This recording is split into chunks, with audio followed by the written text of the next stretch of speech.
장애인 차별 여전하고 외국인 차별 여전 동의를 하지 않습니다.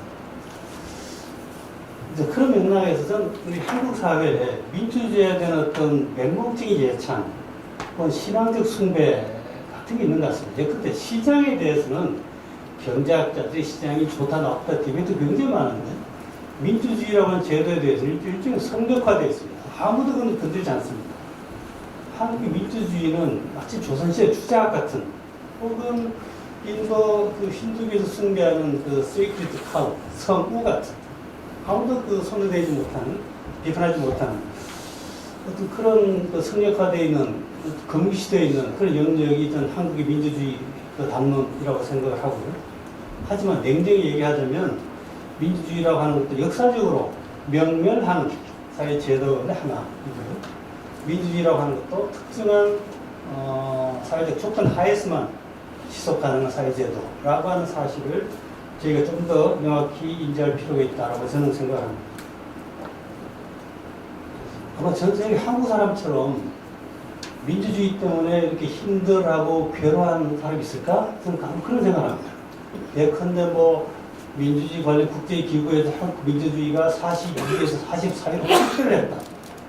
저 도대체 그 수치가 무슨 말인지 모르겠습니다. 42위는 뭐고 44위는 뭐고 저 개인적으로 저는 오히려 문재인 정부에 들어와서 한국 민주주의가 더 후퇴한다는 느낌을 저는 받고 있습니다.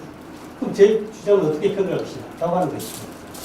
그래서 제 주장은 좀 민주주의에 대해서 좀 자유롭게 임할 필요가 있다라고 하는 점을 말씀드리는 큰 화두 가운데 하나고, 이 문제를 이제 요즘 저희 사회학 쪽에서 많이 떠오르는 어떤 마음의 사회학 이런 쪽에서 한번 생각을 해봤습니다.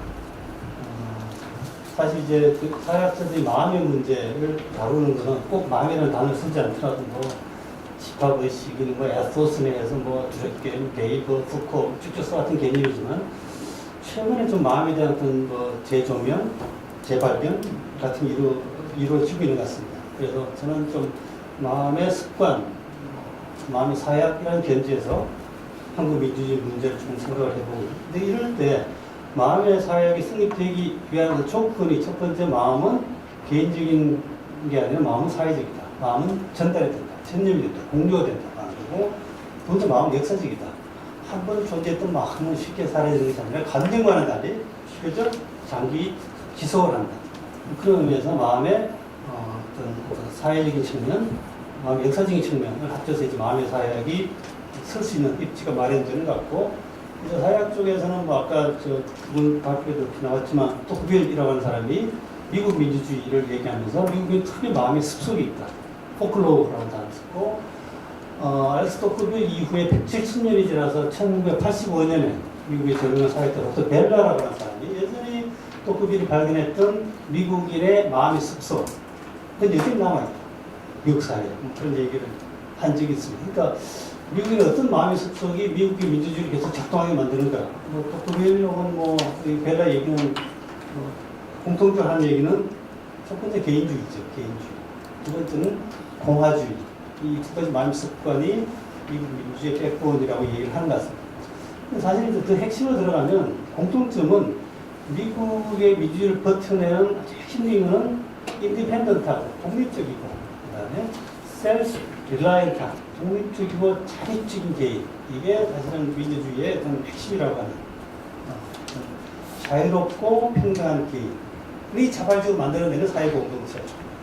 이런 마음의 습속, 이게 민주주의의 어떤 기본이 아닐까라고 이제 벨라 그 마음 쪽에 관심을 두는 사람은 얘기를 하는 것 같습니다.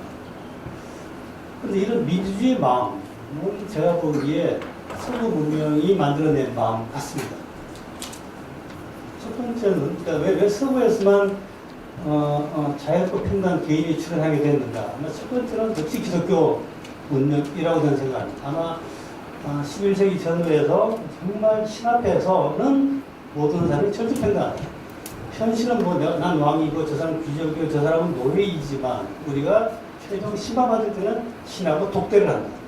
신하고는 절대적인 평등 같은 것은 그 서구 개인주의의 종교적인 모태였다라고 생각을 하고, 그게 이제 종교개혁 과정에서 이제 사람들의 관계가 한때 너무 머쓱해지는데 부족적 형제, 트라이벌 브라더후드, 연고주의죠. 우리 편, 우리 가족, 우리 마을 사람.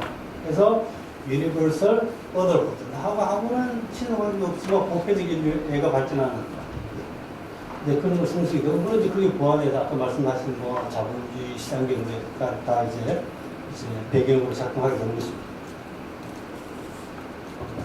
이랬을 때 한국인의 마음에 본질은 뭔가?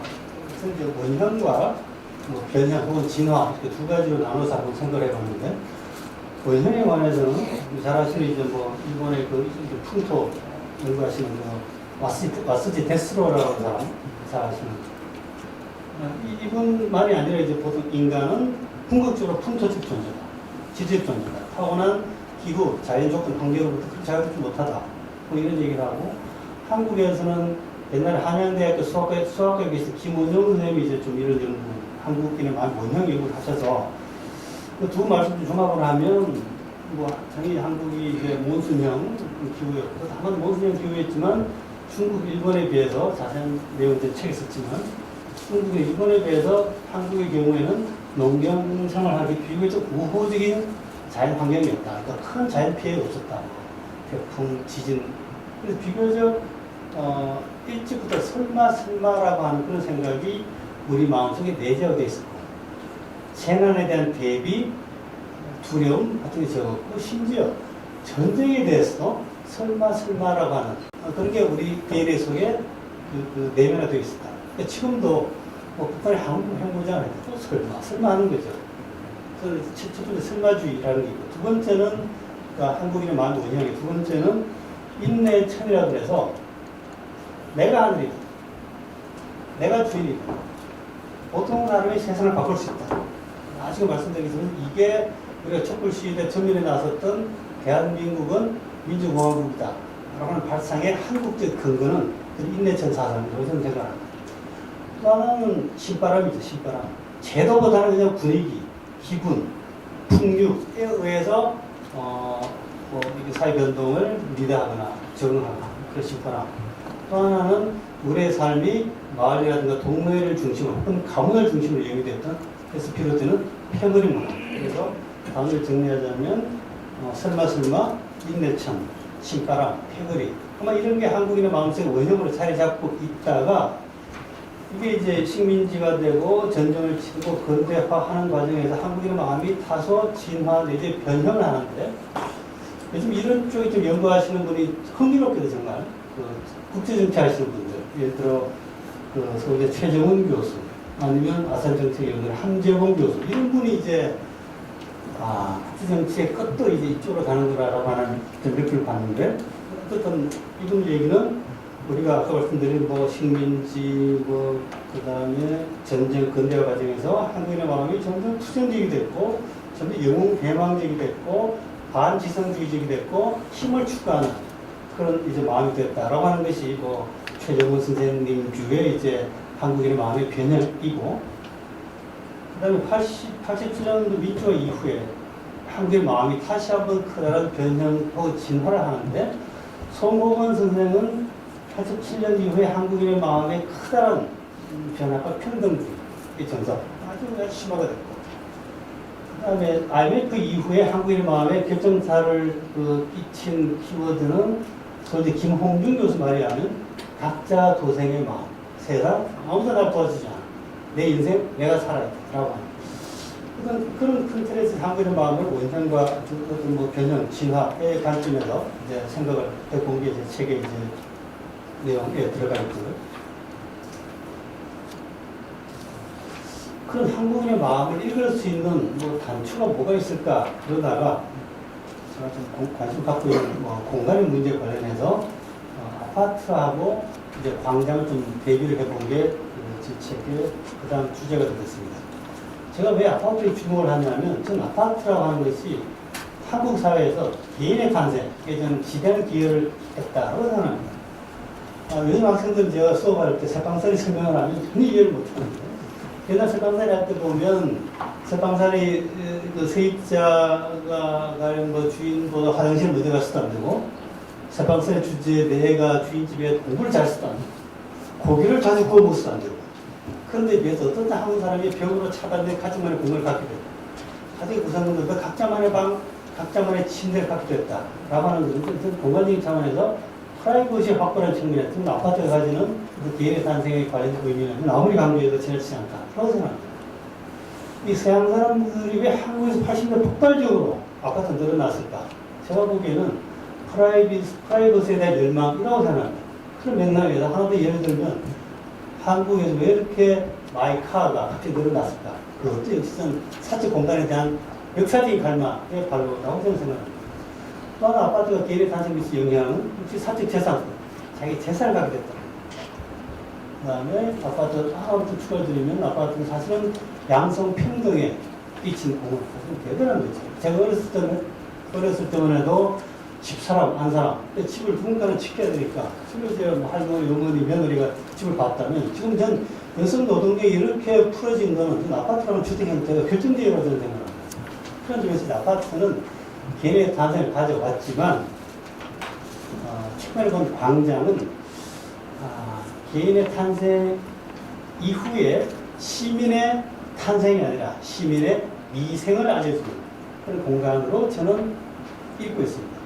근데 한국 사람들이 컴플렉스가 많아요. 민주주의는 컴플렉스 못지않게 왜 우리는 광장이 없지? 그러니까 저는 광장이 있을 수도 없을 수도 있는 건데 왜 서구에는 광장이 있는데 그래서 우리가 광장이 없어서 민주주의 못하는 게 아닐까? 정말 쓸데없는 기호거든요. 오히려 광장에 있어 독재하는 나라가 더 많거든요. 북한, 뭐 베이징, 뭐 과거에 스탈린, 소련.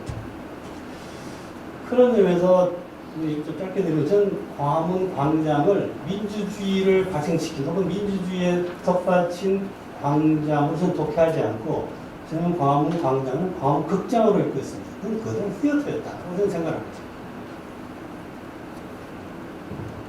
그러니까 하버마스식의 자유로운 개인이 제도 소원에서 공동이 이루어지는 그런 게 서울의 광장이었나? 라기보다는 저는 광화문 광장은 광화문 극장이었다고 생각합니다. 몇 가지 예를 들면 우선 광화문 극장이라고 하는 것은 그 옆에 지하철 역이 12개가 있습니다. 사실 통계를 보면 촛불 집회 시간에 100만 명의 인파가 모였다가 순식간에 사라지는데 그때 지하철 통계를 보면 지하철 이용객이 100만 명이 늘어났다 100만 명이 줄어듭니다. 그래서 저는 광화문 집회, 촛불 시위의 성공의 첫 번째 1등 공신은 메트로 효과라고 생각합니다. 지하철 효과라고 생각합니다. 그러니까 수도권에서 타올 수 있는 거죠. 뭐 인천, 뭐 수원, 천안. 두 번째는 그 광화문 광장의 공간 구조가 극장입니다. 이건 안에 들어가면 아무도 할 일이 없고 옆에는 뭐 차들이 생생다니고 방향도 북악산 쪽으로 방향성을 튈 수밖에 없고 옆에 높은 건물은 다 건물의 벽이도해서 음향판에 구실하는. 그래서 누군가가 기획을 하면 거기에 선동되기에 아주 좋은 구조였다고 저는 생각합니다. 말하자면 누군가 아직은 밝히지 않았지만 무대 공연 연출, 기획에 그런 사람들이 느끼면 굉장히 자발적으로 참여하는 것 같지만 꼭 그렇지만은 않은 그런 어떤 공간의 특성도 있다고 생각을 하고 있습니다. 또 언제부턴가 이제 그 헬링이라고 하는 그 노벨 경제학상 받은 사람이 어떤 얘기를 했냐면 그자기 미국 친구들한테 우리 미국 놀러 가는데 혹시 뭐 친구 우리 다른 내비게이션 해통이 없다고 가정을 하고 우리 같이 어떻게 만나지 그랬더니 미국 사람 대다수가 뉴욕에 가서 헤어지면 낮 12시에 그랜드 센트럴 기업 앞에서 만나자 라고 알고 있더라는 겁니다. 그러니까 마치 우리 언제부턴가 그 메르스 사태든 어떤 사회적 어떤 불만 이런 게 있으면 자연스럽게 세계적 광장에는 광화문 광장이 얘기하지 않더라도 홍보하지 않더라도 자연스럽게 그 극장에 모일 수 있는 조건이 갖춰져 있다는 거죠. 그런 면에서는 광화문 광장에 제가 발견한 거는 말씀드렸지만 옛날처럼 대한민국 민주공화국이다. 이 나라 주인의 내 끝이라고 하는 어떤 전통적인 우리 한국인의 마음이 제 눈에는 엿보였고 그레고리 핸더슨 이라는 사람이 얘기했던 어떤 소용돌이의 정치의 장면도 제 눈에는 보였고 일종의 신바람의 정치, 풍요의 정치 같은 것도 저한테 좀 보였습니다. 특히 이제 그 정보사회라는 결합을 해서 흔히 얘기하는 뭐 끌리고 쏠리고 덜끌던 그런 장면이 전 광화문 극장에서 연출이 되었다라고 생각합니다. 저렇게 보면 사실 아파트하고 광화문 그 관계가 좀 상호적인 관계에 있는 것 같습니다. 그러니까 충분 아파트에 살다 보니까 뭔가 바깥으로 나오고 싶고 그래서 그걸 묘하게 공간적 대비해 보면 개인의 탄생, 시민의 미생이 이제 컨트라스를 이루고 있는 것이 지금 그 한국의 공간의 모습이 아닌가 그렇게 생각합니다. 그래서 그런 부분을 들어가면 관건은 이준쌤이랑 감히 좀 비슷한 의견이라고 하는데 한국 시민사회, 한국 민주주의 관건은 자주적, 자강적, 자조적, 자립적 개인의 탄생, 온 개인의 성숙이라고 저는 생각을 합니다. 기독교 문명이 없어서 그런 어떤 자유롭고 평등한 개인이 탄생하겠는가? 그건 기독교 우리 자체의 종교는 아니었지만, 꼭 기독교 문명이 아니더라도, 전 한국의 근대화를 거치면서 최소한 어떤 주체적인 판단을 하고, 좀 자립적이고 자기가 책임지는 어떤 성숙한 개인이 탄생할 수 있는 최소한의 어떤 교양 캠페인, 독서 운동도 벌어지지 않았다는 사실을 저는 굉장히 중요하게 생각합니다. 서구 같으면 우리는 국지신경 발견해놓은 게 끝이었지만 사실 서구에서는 구텐베르크 이것을 발명하고 난 다음 사실 출판 혁명이 일어나서 모든 불호자들이 책을 보게 됐거든요. 우리 그 역사적 과정이 없었고요. 일본만 해도 에도 시대 천하통일하고 난 다음에 에도 막부가 무사들한테 칼을 버리게 하니까 이 사람들이 칼 대신 손에 든 게 책이었습니다. 그 책의 반은 한서였고 반은 서양 과학서 의서였습니다. 그래서 일본 근대가 미천이 된 거죠. 그래서 이런 종교적인 배경 혹은 어떤 교양심이 될 수 있는 어떤 그런 캠페인 일이 없다는 점에서 저는 한국에서 아직은 개인의 탄생을 기대하기에는 좀 요원하다. 가령 오늘 이런 중요한 어떤 학술 토론 대회 모임인데 저희가 이제 세미나 해보면 아시겠지만 대학 교수님 잘 아시겠지만 이 세미나 할 때마다 고민이 청중 동원이 안 되는 거죠. 관심이 없는 거죠. 이런 지적 이슈에 대해서. 저는 그게 정난한 저희 나라의 정치적 수준이라고 생각합니다. 그래서 저는 진정한 공동체는 공동체주의의 산물이 아니라 저는 개인주의의 산물이라고 생각합니다. 아까 이준석 말씀하신 것처럼 오히려 저는 개인주의, 이기주의 경제학을 더 얘기해 주는 것이 그러니까 내가 개인주의적으로 내 인생 내가 책임지고 내가 자립적이고 내가 주체적인 판단을 해주는 것이 오히려 그게 사회 전체 이익에 도움이 된다는 어떤 처절한 자각 이게 전제가 되지 않으면 그냥 가끔 공동체 주의를 내그는 사람이 나와서 휩쓸리고 이런 분위기. 지금 저희 나라의 봉급 생활재 50% 가까이가 세금 한 푼도 되지 않습니다. 제가 카르만 쓰고 됐지만 서울대학교에서 환영적으로 지난 연말에 국군 성금 유무선 10,000원 떼겠다고 공문이 와서 동의하냐고. 그래서 제가 문제를 처음 제기해 왔습니다. 병장 공급이 40만 원 되는 나라. 지금 한국 전쟁 시기냐. 그러니까 이런 식의 발상, 이런 집단주의, 공동체주의가 남아있다는 거죠. 그러니까 말하자면 저도 군인 돕고 싶은데 내가 하고 싶다는 거죠. 그걸 왜 조직이, 국가가 대신하냐는 제 포인트입니다. 그래서 제가 좋아하는 말이 오드리 헵번이라고 하는 영화 배우가 했던 말이 나는 외톨이가 되고 싶지 않다. I don't want to be alone. 외톨이가 되고 싶지 않다. 그러나 나는 I want to be left alone. 좀 혼자 있고 싶다. 이런 정신이 필요하다고 생각합니다. 진짜 그때 한 말씀 더 드리면 그렇다고 해서 저는 넌 그렇게 비관적이냐, 침을 뱉느냐. 좀 그렇지 않습니다. 저는 오히려 신바람, 풍류, 인내천 이런 마음의 습관 그 자체가 우리 DNA라면 그냥 우리 그렇게 살자는 겁니다. 굳이 민주주의 했더니 52등에서 54등이 됐다 어떡하지? 고민하지 말고 민주주의라는 이름, 시민사회라는 이름 걸지 말고 우리가 이런 신바람, 인내천, 풍류 이것 때문에 급속한 산업화를 한 것처럼 급속한 압축적 민주화를 한 것처럼 우리 이렇게 살면 된다는 겁니다. 그래서 한국 사회 발전은 저는 천천히 스테디하게 발전한 것 자체는 우리 사회 발전 특징은 지그재 것이고 그러나 거기다 비용은 다 유감수를 주었다 우리 모두의 부담이 되지 않을까 그런 생각으로 제 말씀을 끝내겠습니다. 감사합니다. 예, 어느 세미나하고 좀 이번 학술 행사가 다른 점이 대부분은 좀 완성되지 않은 형태의 발표가 이루어지는 경우인데 이거는 이미 다 책으로 완성된 논문이 나와서 발표도 좀 핵심적인 내용을 중심으로 이렇게 발표를 한 것으로 생각을 합니다. 다음에 우리 김석호 교수님 발표 부탁드립니다. 예, 안녕하세요. 서울대학교 사회학과의 김석호라고 합니다. 반갑습니다.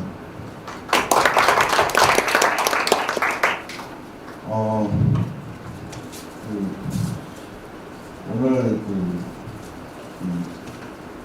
논의의 장에서 많이 배우고 있습니다. 네. 사실 아까 이제 정일준 교수님께서도 말씀하셨지만, 저는 이제 좀 다른 이유로 연구 처음 시작할 때부터 굉장히 불편했습니다. 제가 왜 여기 껴야 되는지도 잘 모르겠고, 아직 그럴 만한 내공이나 학년도 안 되고, 아시는 것처럼 굉장히 어리고요. 그래서 고민이 많았고요. 다만 좋았던 거는 워낙 다 대가족이셔서 회의를 자주 안 하신다는 게 좀 좋았고. 근데 이제 오늘은 이제 이런저런 말씀을 들으면서 많이 배우기도 하지만, 제가 어떤 다른 분들과 달리 한국 사회를 전체적으로 전망해보는 어떤 관점이 성숙해 있지 않고, 어떤 입장이라는 게 분명하게 만들어지지 않았기 때문에, 또 만들어가는 과정이기 때문에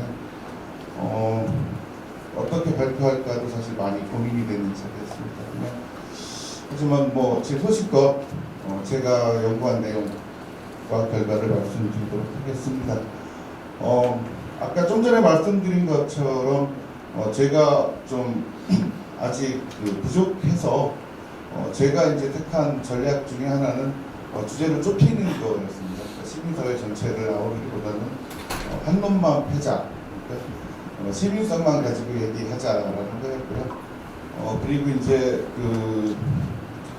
제가 주로 연구를 할 때 많이 사용하는 어떤 실증적 분석들을 조금 엄격하게 진행을 해서 그 결과를 같이 제시하자라는 정도였습니다.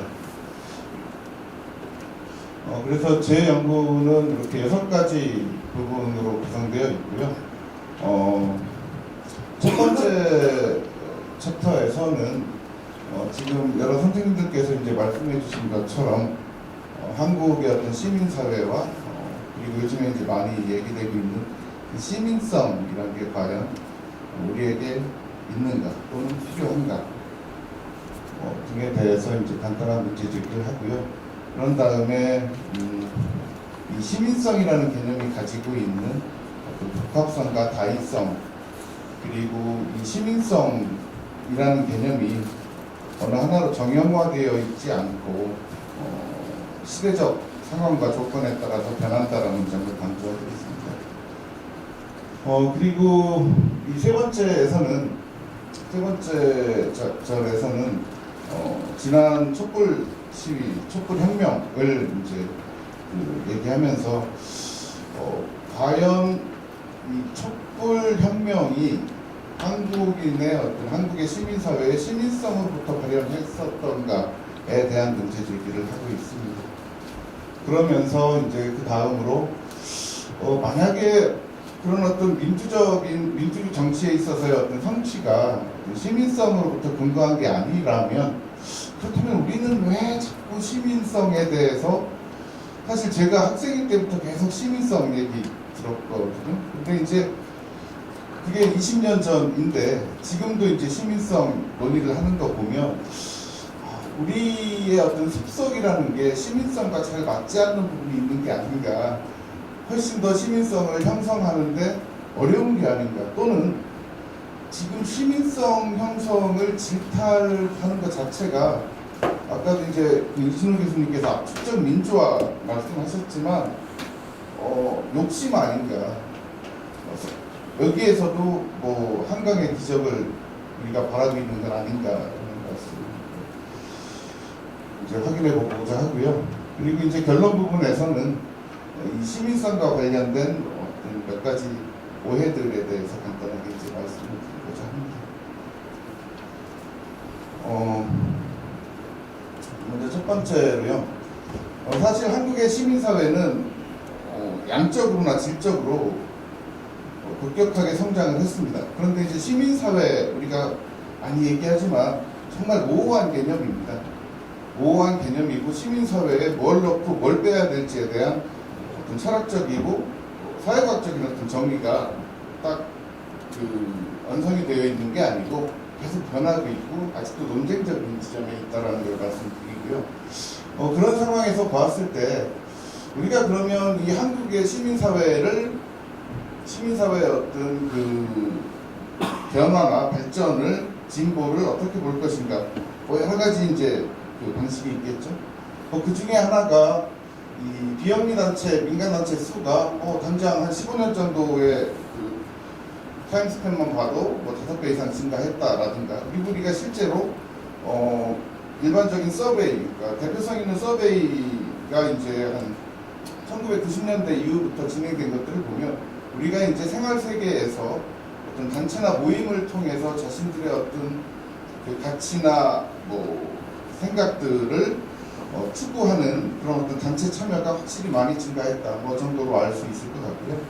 정치적으로 봤을 때 여러 번 오늘 말씀을 하시는 것처럼 2016년에 광장과 촛불을 통해서 대통령 탄핵과 정권 교체에 성공했다라고 얘기하고 있습니다.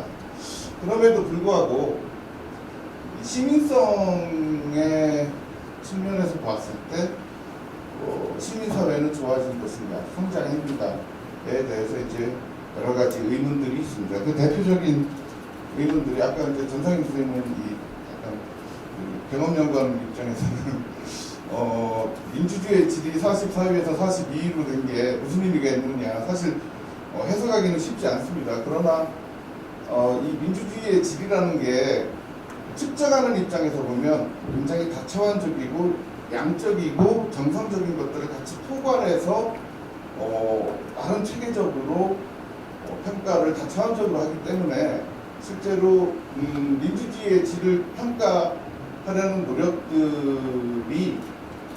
노력들도 많은 진보를 이뤄왔고요. 이 민주주의의 질을 평가하는 지표로 많이 활용되는 그런 지표들을 통해서 보았을 때는 한국의 시민사회가 그렇게 건강하지 않다라는 게 일반적인 평가입니다. 그리고 이제 시민성과 관련해서는 여기 이제 최장집 교수님이나 송호근 교수님이 지적하고 있는 것처럼 일반적으로 참여에 충실한 시민교양이 없다, 교양 시민은 없다라는 지적들이 어떤 시민성 부재 또는 결핍에 대한 일반적인 평가라고 할 수 있겠습니다.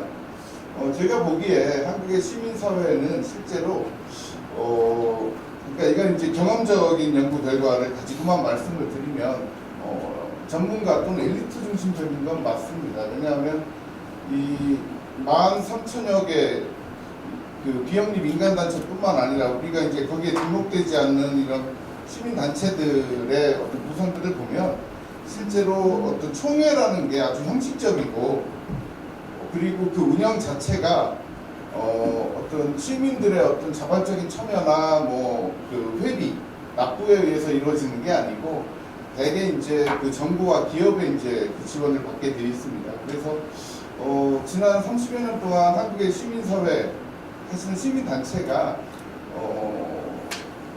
민의를 조직적으로 동원해서 자신들의 어떤 아주 기본이 되는 어떤 지지의 토대를 만들기보다는 국가와 시민사회를 더 많이 바라보고 있었다라는 평가는 조심스럽지만 할 수 있을 것 같습니다. 그에 대한 평가와 이제 개를 같이 하는 게 여기 나와 있는 것처럼 주성수 선생님이나 신진욱 교수나 이런 분들이 그런 말씀을 하고 계시고요. 요약하자면 이 한국 사회에서 국가와 시장의 영향력에 상응하는 실제 우리가 이상적으로 생각하는 어떤 역량 있는 시민사회를 구축하는 데는 실패해 왔다라는 거고요. 여기 이제 아까 잠깐 말씀드린 것처럼 이게 이제 제가 보기에 시민사회나 시민성이라는 것도 제대로 형성이 되려면 시간이 아주 많이 필요한데 서구에서 1000년 이상 걸린 거를 우리는 지금 한 30년 만에 요구를 하고 있는 겁니다. 근데 이제 사실 서구에서도 이런 부분들, 어떤 정치 엘리트들에 의해서 주도되는 어떤 문제들은 다 겪었었던 문제들이고, 이에 대한 논쟁은 뭐 당장 미국 사회에서 60년대, 70년대 시민권 운동을 할 때도 나왔던 얘기들입니다. 그리고 그 사회를 경험을 했고요. 그런데 우리는 지금 아주 짧은 시간에 그게 문제다라고 지금 얘기를 하고 있는 거고요. 저는 좀 넉넉하고 느긋한 마음으로 한국의 시민사회와 시민성을 좀 바라봤으면 좋겠다라는 생각을 항상 가지고 있습니다. 다만 단기적으로 봤을 때 이 한국의 시민사회라는 게 정치 엘리트들에 의해서 주도됐고, 제가 보는 가장 큰 문제 중에 하나는 이 엘리트 중심의 시민단체가 자꾸 제도 정치의 침륜이 된다는 겁니다.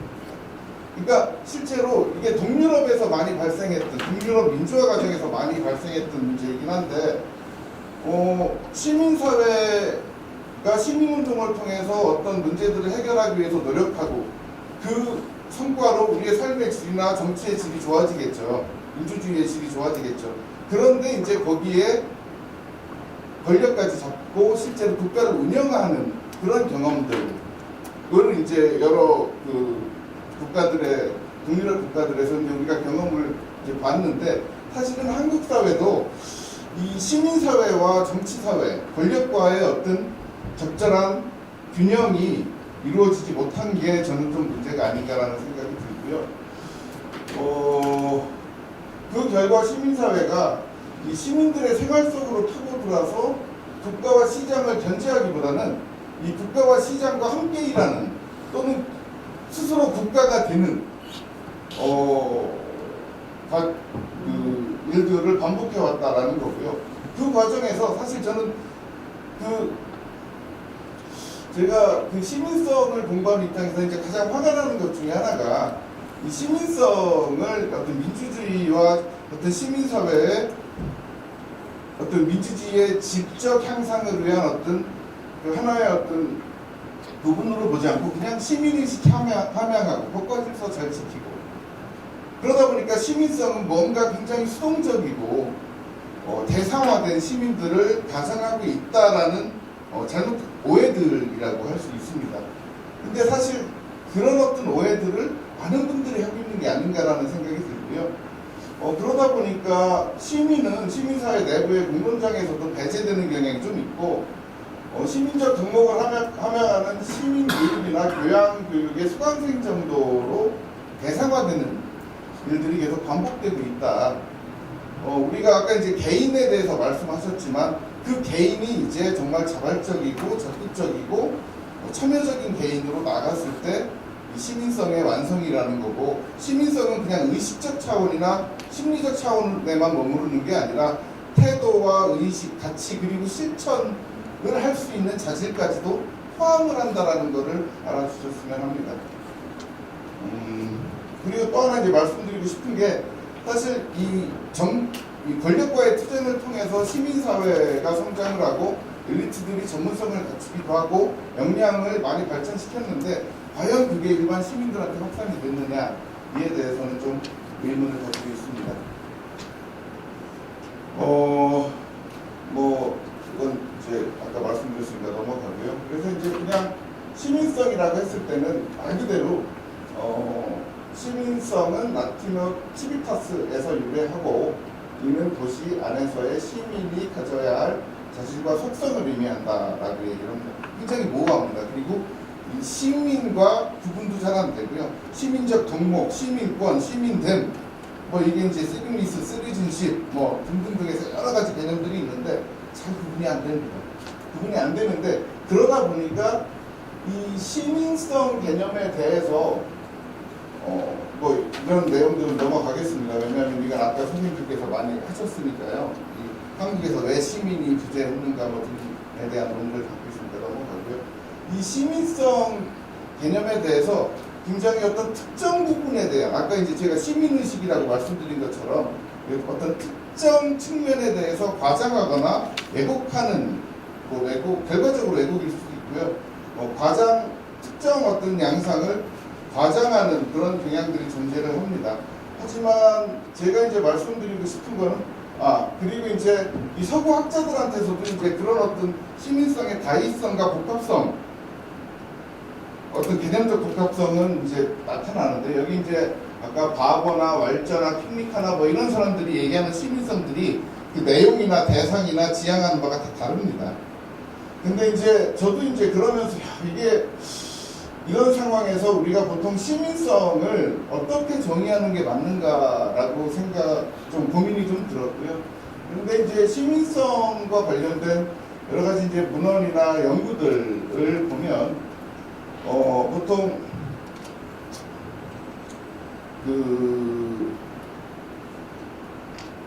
죄송합니다. 여기 나와 있는 것처럼 그 시민성이라는 거는 어떤 시민적 덕목을 지키는데 필요한 아주 기본이 되는 기본적인 어떤 자질들을 얘기한다라는 거였고요. 그러다 보니까 이제 주로 그 타인에 대한 어떤 배려. 이게 사실 이 시민성 연구하는 분들이 가장 많이 하는 말이 뭐냐면 어떤 개인의 존엄에 대한 소망과 타인의 존엄에 대한 존중을 시민성이라고 얘기하거든요. 그래서 이제 이 시민성이라는 거는 어떤 태도적이고 가치적이고 의식적인 측면뿐만 아니라 어떤 실천적인 영역까지도 포괄을 한다라고 얘기를 합니다. 그래서 최근에는 그 시민성 개념을 정의하면서 어떤 가치적이고 태도적인 측면과 그러니까 규범적 시민성이라고 얘기를 하죠. 그런 어떤 규범적 시민성과 어떤 그 관여적 또는 실천적 시민성을 함께 얘기하고요. 요즘에 이제 시민성은 이 실천적 시민성 쪽에 이제 방점을 두는 경향이 좀 있습니다. 그래서 이제 책에서는 이 시민성, 시민적 덕목, 시민권이 어떻게 다른지에 대해서 좀 논의를 했고요. 뭐 간단하게 말씀을 드리면 이 시민성이라는 거는 생활세계와 시민세계 그리고 공공영역에서 동시에 발현되는, 그러니까 개인적으로 예의 있고 배려 있고 타인을 존중하는 개인이 공적 영역에서 적극적으로 실천하는 그 상태를 우리가 보통 시민성을 갖춘 시민이다라고 얘기를 하고요. 이게 이제 저는 민주주의의 어떤 존속과 진보에 필요한 가장 문화적인 핵심적인 문화적 속성이자 정치적 실천이라고 이제 얘기를 하는 겁니다. 여기에서 이제 간단하게 말씀을 드리면 이 광장의 촛불이 2008년 광장과 2016년 광장이 어떻게 다르냐, 광우병 광장과 탄핵정부가 어떻게 다르냐를 보면 확실히 2016년에는 어떤 시민성은 발현되지 않았지만 확실히 분노가 훨씬 더 응축이 돼 있었다. 그리고 이게 출구가 없었다라는 점이고, 뭐 그렇다고 해서 우리가 이 광장의 촛불을 통해서 어떤 성과를 폄훼해서는 안 된다라고 생각을 합니다. 분명히 어떤 민주주의의 어떤 그 한국 민주주의 미래의 어떤 자양분이 된 건 분명하다고 저는 생각을 하고요. 이제 이걸 기준으로 우리가 뭔가 논의를 좀 미래지향적으로 해야 되는 게 아닌가라는 생각을 하고, 그 핵심엔 이 시민성이 있다라는 거죠. 그러니까 무슨 말씀이냐면 광장의 어떤 성과가 분노로부터 어떤 응축된 분노와 절망과 좌절로부터 나온 게 문제가 아니고 사실은 시민성으로부터 발현하지 않았다는 걸 우리가 더 논의해야 된다는 게 요 절에서 제가 주장한 내용이고요. 끝내려고 하니까 빨리 끝내겠습니다. 그 내용들을 이렇게 잡고 있고요. 그래서 저는 오히려 여기 나와 있는 것처럼 어떻게 하다 보니까 이제 전상희 교수님께서 말씀하신 극장이라는, 아마 제가 그 전에 전상희 교수님이 칼럼을 읽고서 그게 뇌리에 남아서 이 글을 쓰지 않았나 싶은데, 저는 오히려 이 광장 안의 시민들이 이번은 뭐 배우가 있다라고 생각하시는 분들도 계시겠지만 굉장히 이제 시민단체라든가 어떤 정치권을 이 자발적이고 무질서한 개인들이 끌고 갔거든요. 저는 오히려 실제로 광장이 민주주의에 기여하기 위해서는 아주 조직적으로 잘 정비된, 그럼으로써 이 참여하는 개인들이 그 결과를 예측할 수 있는 극장이 돼야 된다고 생각을 합니다. 그랬을 때 우리 시민사회가 민주주의의 어떤 진보를 위해서 아주 그러니까 아까 이제 삶의 정치라든가 생활 정치라든가 뭐 이런 말씀들을 많이 하셨는데 그런 것들이 잘 조직되고 기획되어서 예측 가능한 어떤 정치 행위를 했을 때 광장이 미래지향적으로 변할 수 있다라고 생각을 하고요. 이 네 번째에서는 2분 안에 끝내겠습니다, 선생님. 네 번째에서는 제가 이제 그 지난 한 6개월 동안 이 공론화 그 검증위원회 위원장을 맡아서 이제 처음부터 공론조사 기획부터 실천 그리고 거기에서 이제 수비하는 것까지 다 따라다녔습니다. 따라다니면서 이제 최근에 이제 그 공론조사 백서를 냈고요. 그 검증 보고서를 냈는데 저는 여기에서 이제 시민성의 관점에서 봤을 때 이 공론조사의 문제는 뭐 여러 가지 논란이 있었죠. 근데 이제 제가 시민성 관점에서 봤을 때 그 가지고 있는 그 문제라고 생각했던 거 하나는 이 471명의 현자 맞습니다. 뭐냐면 그 안에서 정말 발전적으로 생산적으로 토론을 했고 열심히 참여를 하고 열심히 공부를 했습니다. 근데 정말 문제는 이 471명의 현자가 우리 국민은 아니라는 거죠.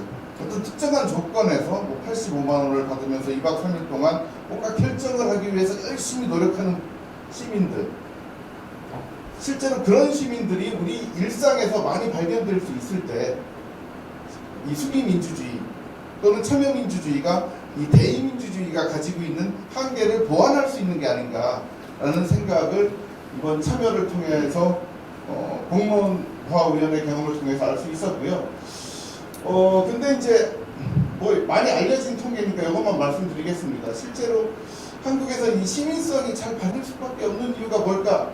저도 이제 아이들을 많이 두고 있지만 이 부모들이 가정에서 가르치는 내용이 좀 다르다라고 많이 알려져 있죠. 그래서 이제 이 결과를 보면 한국은 이런 어떤 열심히 일하는 거나 뭐 이런 의무의식이나 뭐 이런 것들은 잘 강조를 하는데 그리고 이제 절약 굉장히 강조하죠. 근면이나. 근데 이제 관용과 타인에 대한 존중 또는 요 상상 요는 별로 부모들이 강조하지 않는다. 이게 무슨 얘기냐면 이 상상도 굉장히 중요한 게 사실은 이 시민성을 함양하기 위해서는 타인의 어떤 입장이라든가 타인의 존엄을 지키기 위해서 생각할 수 있는 상상력이 필요합니다. 근데 이제 나만 아는 게임, 그러니까 나만 아는 아이들로 키우고 있지 않나. 그럼으로써 우리 이 한국인의 어떤 문화에서 이 시민성을 형성하게 하는 그런 어떤 문화적 코드가 잘 만들어지지 않는 게 아닌가라는 생각을 하고요.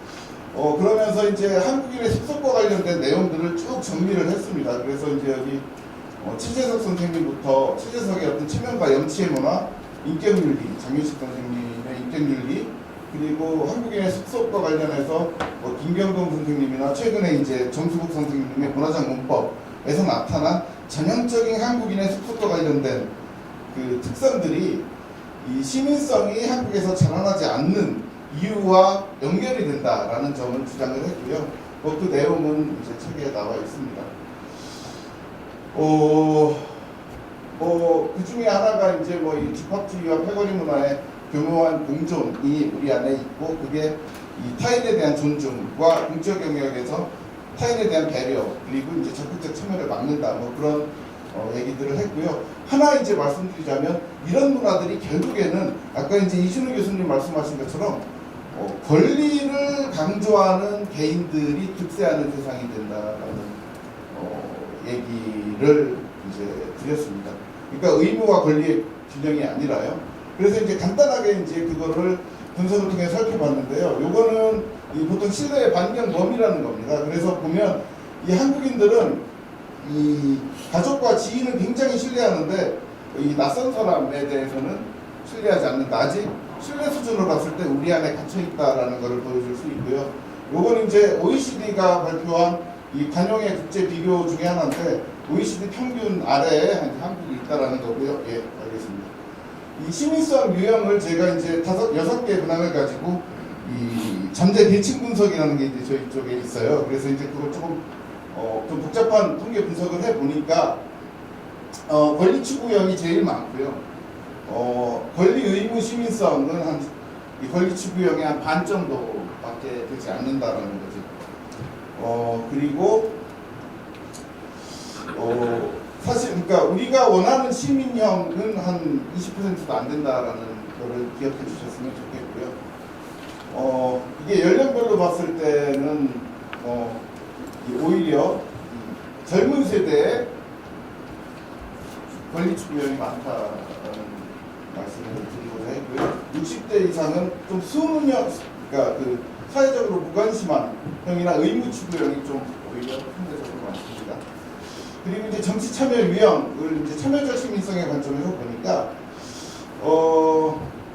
이 미참여에만 초점을 두시면 좋을 것 같습니다. 그래서 그거를 시민성 유형과 교차를 시켜보니까 이 권리 의무 시민성의 균형을 가지고 있는 사람들이 훨씬 많이 참여한다라는 결과를 볼 수가 있고요.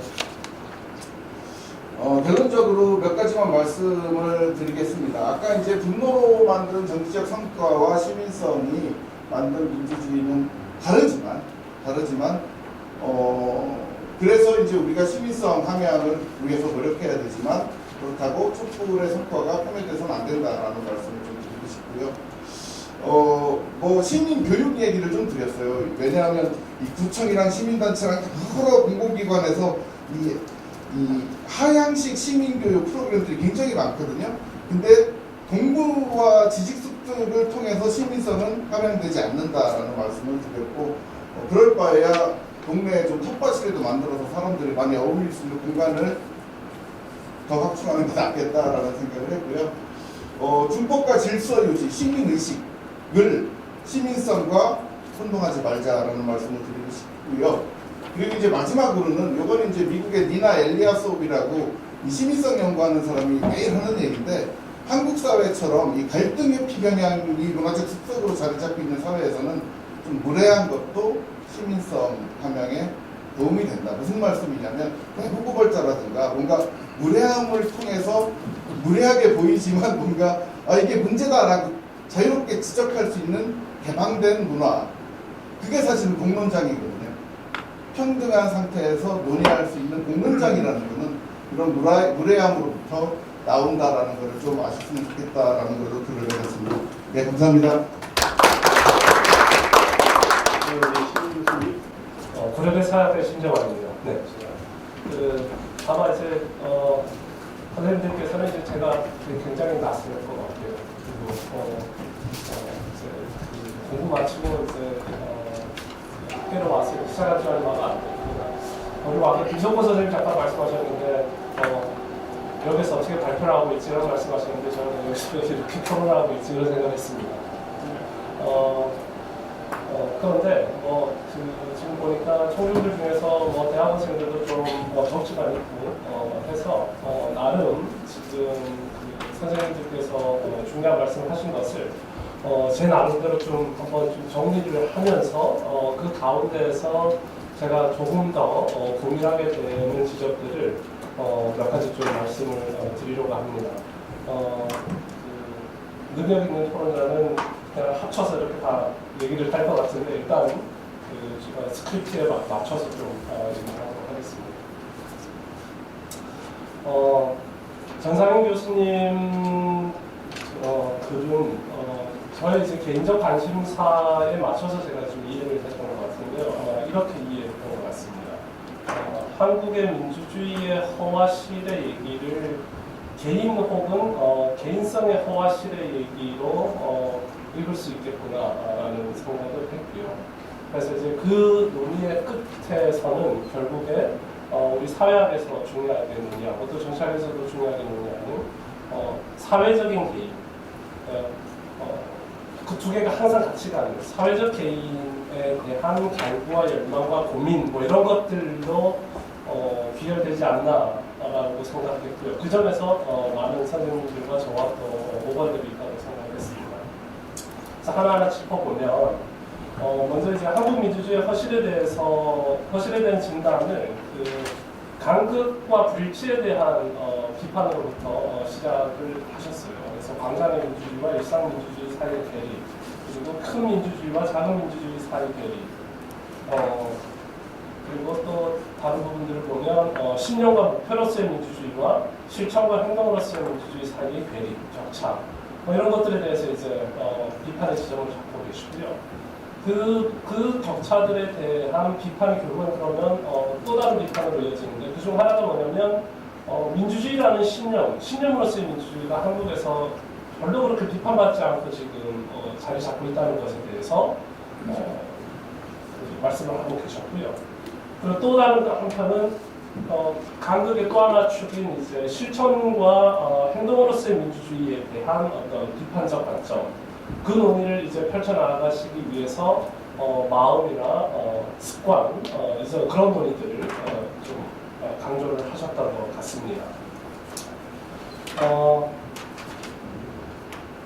그래서 그 마음과 습관에 관한 논의를 쭉 보면서 이제 서구 사회 역사도 한번 살펴보셨는데 요약하면 그 얘기인 것 같아요. 그래서 서구를 통해서 보면 거기 개인주의와 자유주의, 공화주의 이런 것들이 나타나고 기독교 말씀도 나타나셨고 한마디로 요약하면 결국에 서구의 논의에서 보면 그 마음과 습속에 대한 논의에서 찾고 있는 건 결국 사회적 개인이 존재하고 있다라는 것으로 읽어내시는 것 같고요.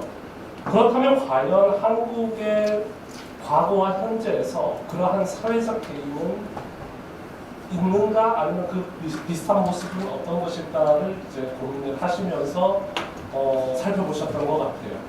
그래서 보면 좀 저는 인상적이라고 생각했던 건 과거의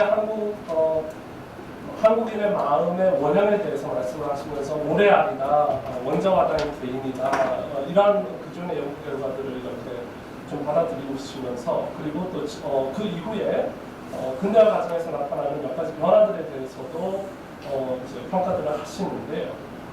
요약하면 개인은 언제나 국가와 사회를 전제로 성립하는 개념이었다는 것, 그리고 그 가운데 어디에도 주체적 개인과 근대적 신념은 없었다 라는 그 결론을 내리시고, 이것을 이제 제가 이해하는 방식으로 바꿔보면 국가나 사회에 대해서 자율적인 거나 혹은 반자율적인 세마이 오토노머스 개인들이 없었다는 것으로 이제 정리를 하시는 것 같습니다. 그러다가 저는 이제 글을 읽다가 조금 재밌는 지적을 발견했는데, 그러다 이제 현재에 대한 진단도 또한 하고 계십니다. 현재에서 오늘날 한국 사회에서 사회적 개인의 모습은 과연 어떤가, 있는가라는 그런 질문이라고 보이는데요. 여기서는 약간 좀 뉘앙스가 다른 그 관찰을 말씀하시는 것 같아요. 그래서 이렇게 말씀하시고, 개인은 존재하면서도 부재한다. 한편으로는 삶의 자유로운 주체로서, 다른 한편으로는 책임있는 공동체 이론으로서 그렇게 말씀을 하시기도 하고, 또는 민주주의에 대해서도 민주주의의 위대함과 위험성이 동시에 존재한다는 평가를 한다. 그래서 개인의 탄생과 개인의 미생 이런 것들이 보이지 않냐. 그것을 이제 구체적으로는 아파트와 광장에 대한 논의들을 하면서 이렇게 쭉 보여주고 계셨었는데요. 그 부분은 굉장히 좀 경험적이고 구체적으로 말씀이 있었던 것 같습니다. 그러니까 약간 여기서 그 과거의 논의를 했을 때 선생님이 견지하셨던 그 해석의 관점과 현재를 바라보는 관점 사이에 비슷해 보이지만 뭔가 조금 약간 꼭 같지만은 않은 그런 지점들이 좀 있었다는 거고요. 그 말씀은 나중에 광장 논의할 때는 이런 식의 표현도 하셨던 것 같아요. 아까 극장이라고만 말씀하신 부분도 있지만 또 이렇게도 말씀을 하시거든요. 광장형 자발성과 극장형 기획성의 결합이다. 개인의 탄생과 시민의 미생이 공존하는 우리의 현실이다. 뭐 이런 진단들을 지금 하고 계십니다. 그러고 나서 이제 향후의 과제로 이제 여러 부분에서 말씀을 하시는데 이건 것 같아요. 민주주의의 양대 기중은 자유로운 개인과 지속 가능한 사회 공동체이다. 불안한 건 이둘 사이에 균형이 깨어져 있기 때문이다. 공동주의를 통해 공동체가 만들어지는 게 아니라 개인주의를 통해 공동체가 이루어진다는 발상의 전환이 필요한 것이다. 이 지점을 보면 결국에 민주주의의 허실에 대한 문제 제기, 비판이 결국에는 사회적 개인에 대한 문제 제기와 다 있다는 것이 좀 보다 이제 명확해지는 것 같고요. 이 정도로 이해하는 선에서 이제 제가 약간 조금 더 추가적으로 고민하게 됐던 지점들을 한 4가지만 말씀드리려고 합니다. 첫 번째는 뭐냐면 선생님이 아까 시작하실 때 말씀을 하셨지만 그래서 제가 이제 이 말씀 드리는 게 조심스럽기도 한데요. 가령 지금 전체적으로 읽어보면 사회적 개인의 출연을 기획하고 희망하자는 제안이 있는 것이 분명합니다.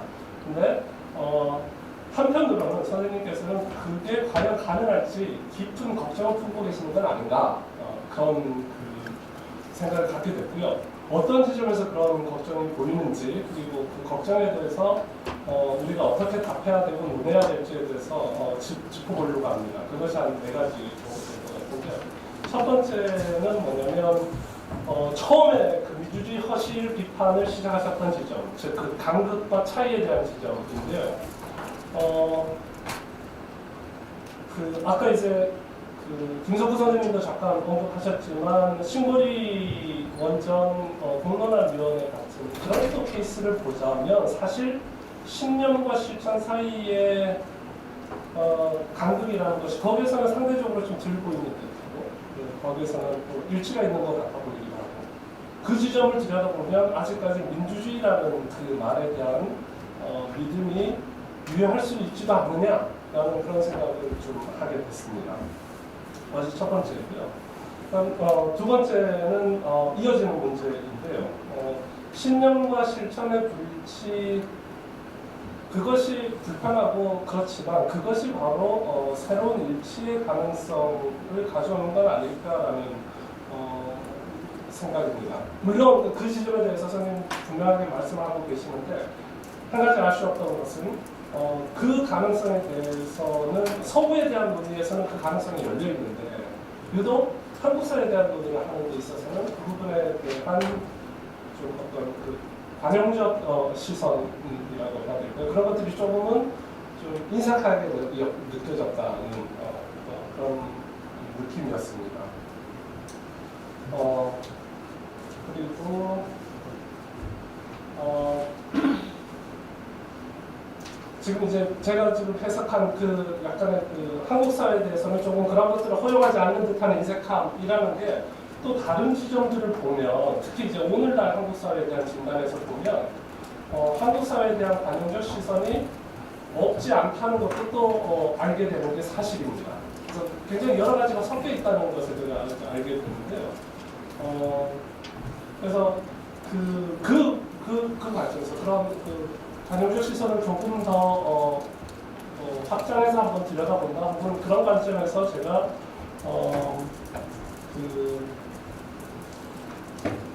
선생님이 관찰하셨던 것처럼 현재의 상황에서 사회적 개인이 어떻게든 존재할 수도 있지 않을까라고 가지고 있었던 그 약간은 좀 그 불안정한 느낌의 어떤 시선 그것에 대해서 제가 뭐 한두 가지 그냥 그 제가 관찰했던 말을 좀 보태고 싶었습니다. 가령 그게 이제 4번째 말씀이 되는데요.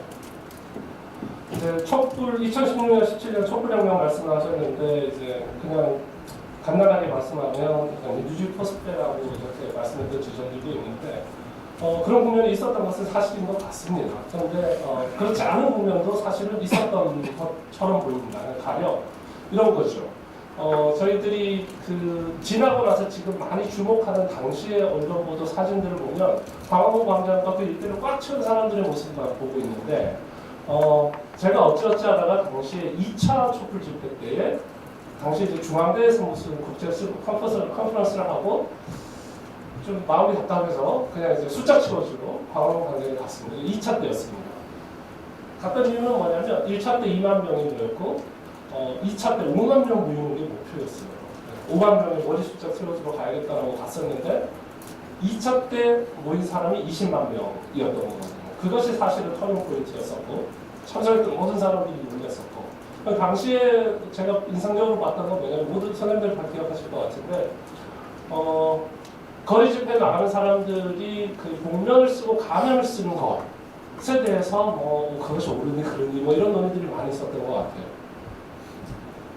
2차 집회 때만 해도 그때만 해도 사실은 자기 얼굴이 드러나는 것에 대한 불안감들이 있었거든요. 3차부터는 완전 분위기가 달라져요. 3차부터는 교회 다니는 장로님들도 교인들 데리고 가서 인증사진 찍는 그런 순간으로 바뀌어버렸으니까. 그래서 사실은 저는 그 가면의 분명, 2차에 있었던 그것을 보면 거기에 사회적 개인이 사실은 있었던 거 아닌가.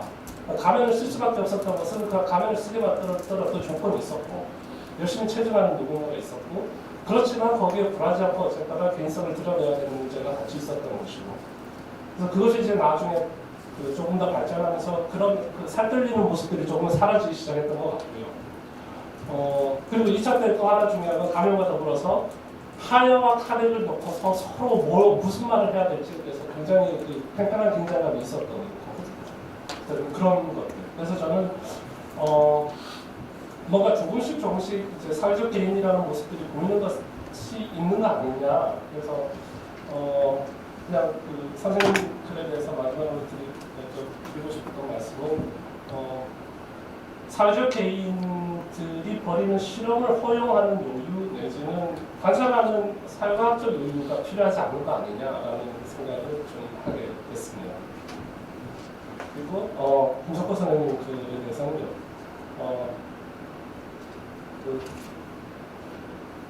이렇게 좀 이제 실증적 연구 이런 걸 좀 먼저 들여다보신다고 했으니까 제가 글을 읽으면서 김석호 선생님은 무엇을 이렇게 궁금해하시고 놀라워하셔가지고 이렇게 논의를 한번 정리를 하셨을까 이제 그 생각을 했습니다. 그래서 보니까 아마 이거였던 것 같아요. 한국의 시민성 내지는 시민사회에 대해서 우리가 그렇게 후한 점수를 내리지 못하는데 그러면 2016년에 촛불 광장에서 일어났던 그거는 도대체 뭐냐?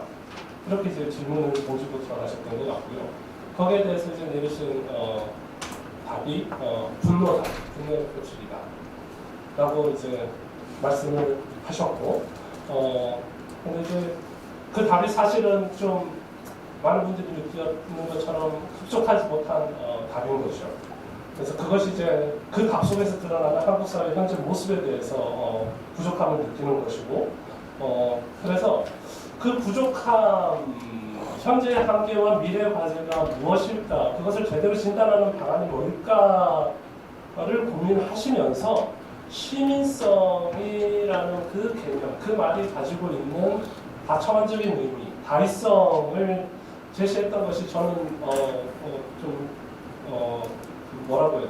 좀 시원함을 좀 느꼈던 것 같습니다. 어떤 면에서 그러냐면 일단은 시민성이라는 말 안에 들어갈 수 있는 것이 여러 가지가 있다는 것이고 그리고 사실은 많은 것들이 들어가지만 그것들이 또한 다 같은 것도 아니고 서로 분리될 수 있다는 것이고 더 중요한 것은 그 분리되는 것들 사이에서 전환이 일어날 수도 있는 것들이다라고 하는 그 이론적인 지점들이 좀 재밌었던 것 같고요. 그 장점이 뭐냐면 그런 좀 시민성의 다차원을 포괄, 분리, 전환해낼 수 있는 개념적 부분을 쓰는 것이 그걸 통해서 이제 전환의 조건에 대한 논의가 가능하다는 거죠. 엘리아 조프 논의를 하면서 이제 그 지점을 지적하셨던 것 같고 그리고 또 하나는 뭐냐면 전환 없음에 대한 관찰이 또한 가능한 거죠. 그래서 예를 들면 시민적 공목이라고 얘기할 수 있는 몇 가지 것들이 좋은 예의범절 수준 이상의 것으로 발전하지 못하는 문제 이런 것들에 대한 이제 지적, 전환 없음에 대한 지적이 가능한 것이고 재밌는 것은 그 전환 없음, 한국이 여태까지 보여왔던 그 전환 없음의 문제가 촛불에서는 이회성의 분노 표현으로 그대로 재현되지 않냐라는 그 두 가지를 나란히 놓고 봐야 된다는 그 지점이 시사하는 바가 좀 있었던 것 같습니다. 그래서 그런 것들을 살피기 위해서 아까 이제 말씀하셨던 그 전에 이제 최재형 선생님 이하 여러분들 이제 그런 것들을 이제 보셨는데요. 제가 이제 재밌다고 개념적으로 좀 이렇게 요약하신 부분에서 주목했던 것이 그런 습속에 대한 그동안의 연구들을 요약을 하자면 김석호 선생님식의 요약은 결국엔 패거리 문화다. 뭐냐? 공동체의 미덕이라는 가면을 쓰고 특정 집단의 이익을 실현하는 현상 그거 이상이 아니다. 그러니까 어찌 보면 참다운 집단주의가 없다. 집합주의가 없다. 그러니까 집합주의 자체가 문제가 아니라 참다운 집합주의가 없다는 것. 그 이제 비판을 하시는 것 같고요. 그것을 실제 이제 실증 자료 아까 그래프나 이런 통계들을 가지고 쭉 살펴봐 주셨던 것 같고요. 마지막으로 이제 궁극적으로 참다운 집합주의가 그럼 과연 무엇일까 이런 질문을 하게 됐습니다. 그래서 결론부를 보면 거기에 대한 단초들이 좀 있는 것 같아요. 가령 결사체, 많이 얘기했었던 것 같아요. 그리고 실수, 그리고 시간, 무질서, 무례, 불편, 비시민성 이런 것들이 결국에는 참다운 집합주의를 이루는 내용적 구성물인가 보다. 그래서 좀 조금 재밌었습니다. 결국에 보면 사회적 개인의 등장을 기획하고 있는 것처럼 보입니다. 앞서 이제 전상희 선생님들에게 제가 그렇게 주목을 했었던 지점과 기대하지 않았지만 놀랍게도 좀 닿아 있는 지점이라는 생각이 좀 들었었고요. 뭐 그런 부분들에 대해서 뭐 또 생각하시는 바가 있으면 말씀 해주시면 좋을 것 같고요. 이상입니다. 좀 더 고객이 진지한 토론을 준비해서 말씀해 주셨는데 시간이 많이 제약이 있어가지고요. 그러면 지금 우리 그 신재만 교수님이 하신 그 논평에 대해서 우리 전 교수님, 김 교수님 좀 간략하게 답변해 주시고 그리고 또 종합 토론에서 좀 더 큰 틀에서 한번 논의를 해주시면 좋겠습니다. 제가 최근에 토론은 가장 성실하게 잘했던 감사합니다. 제가 쓴 것보다 더 요약을 잘해주셔서 감사 말씀드리고 우선 뭐 최근에 벌어지는 어떤 민주주의의 그 전개 과정에 대해서 너무 여유가 없냐 기다려봐라 반성하겠습니다. 저좀 여유 가지고 좀 그래도 제 반성할 대목이고 간단하게 말씀드리면 우선 제가 사회적 개인이라고 표현한 적은 제 글에서 없었는데 그러니까 제 주제는 제 개인적 개인이었습니다. 사회적 개인이 그래서 그냥 각자 잘 살아라 그게 사회에 도움을 준다라고 하는데 약간 이기적 개인이 공동체 오히려 만든다라고 하는 어떤 역설 그걸 강조 들어있거든요. 두 번째는 좀 비판적이다 아까 비슷한 얘기지만 근데 저는 이제 왜 또 우리가 모든 분석을 할 인더 네임 오브 디모크라시 In the name of civil society라고 하는 또 서구의 프레임 속에 계속 우리가 같이 있냐는 거죠. 그러니까 민주주의 이외에도 굉장히 좋은 제도도 많은 사실은 1914년 이전에는 전 세계가 다 왕조 국가였거든요. 그리고 왕조 국가 시대 동안 엄청난 역사 진보가 이루어졌거든요.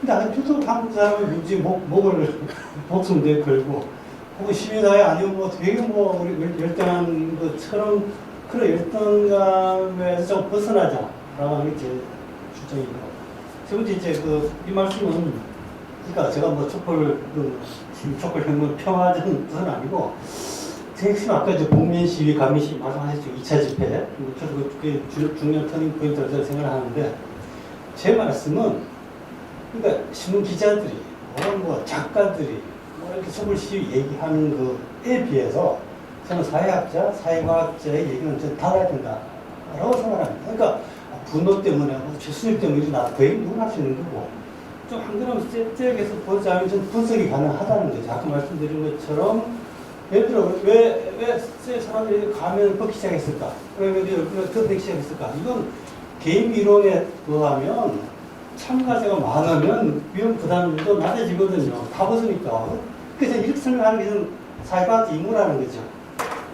근데 그러니까 아까 셸리라는 사람이 어떤 암묵적 조정의 이론을 가지고 암묵 지표를 설명할 수 있고, 아까 제가 말씀드렸지만 메트로 효과, 지하철 효과, 그걸 설명할 수도 있고, 혹은 극장성이라거나 테아트리칼리티, 그걸 설명할 수도 있고, 이런 식으로 뭔가 분석적으로 설명해 주는 것이 사회학자의 몫이지, 그냥 그 참가자들, 그 저널리스트들, 그 작가들하고 비슷한 얘기를 하는 건 저는 좀 진부한 것 같아서 저는 좀 다른 얘기 시도해봤다는 얘기를 좀 감히 드리고 싶은 생각입니다.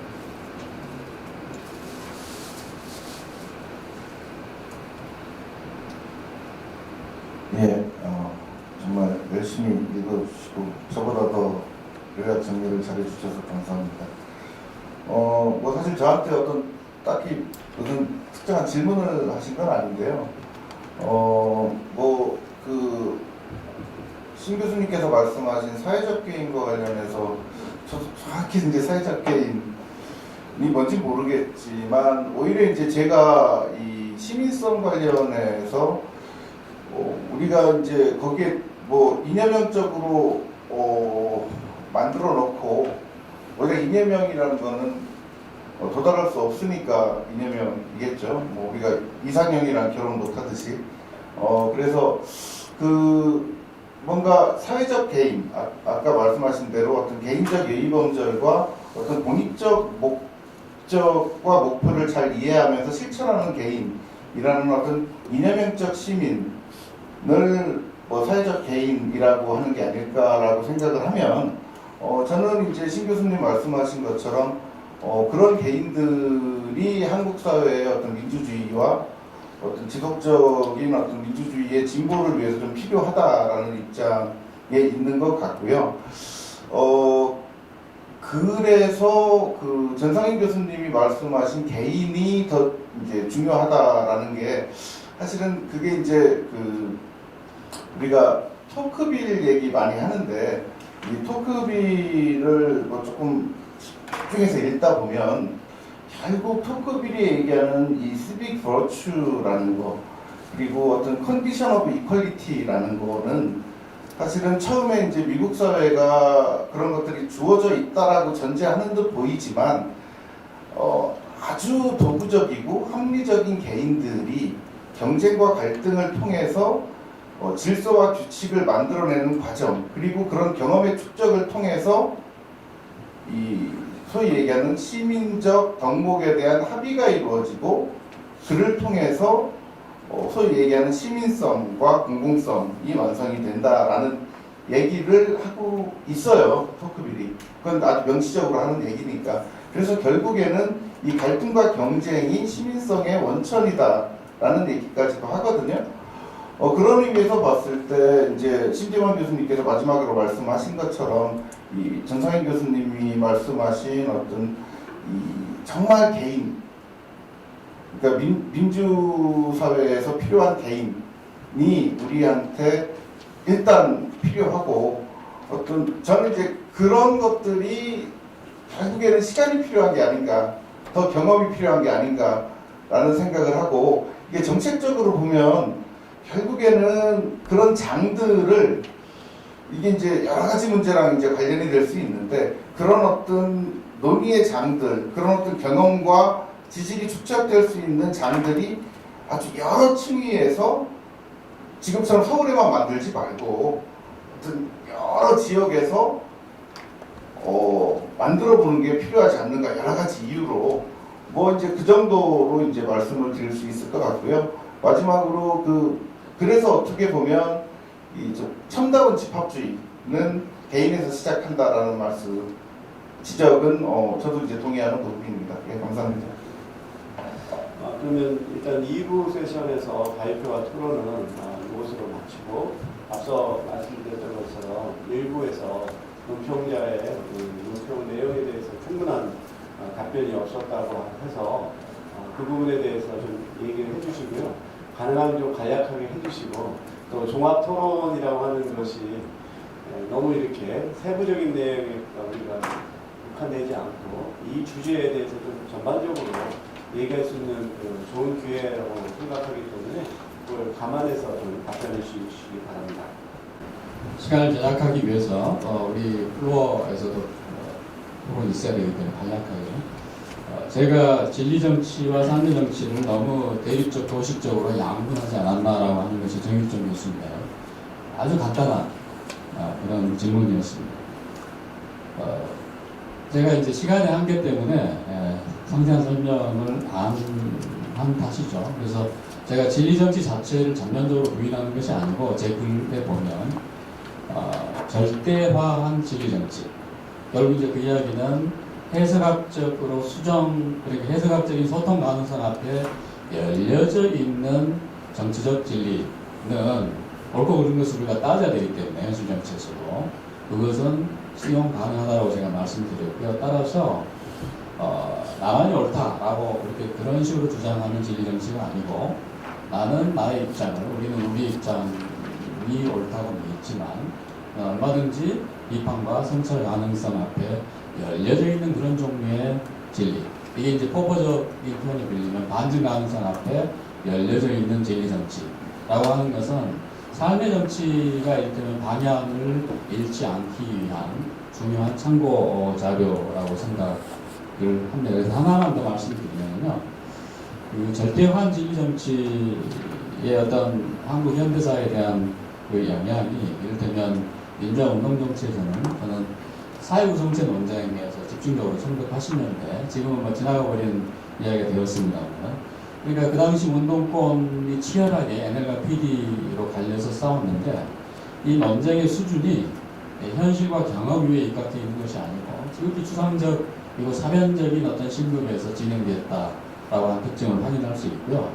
오늘날의 이를테면 그 21세기적인 버전의 한국적 진리 정치도 그런 어떤 사변적 색채를 완전히 불식시키지는 못했다고 생각합니다. 그래서 참고로 주자학적인 진리 정치도 사실은 대단히 사변적이고 추상적인 그런 천명천리를 논하는 그런 지평과 신급에서 전개되었다라고 하는 것을 우리가 참고할 필요가 있겠습니다.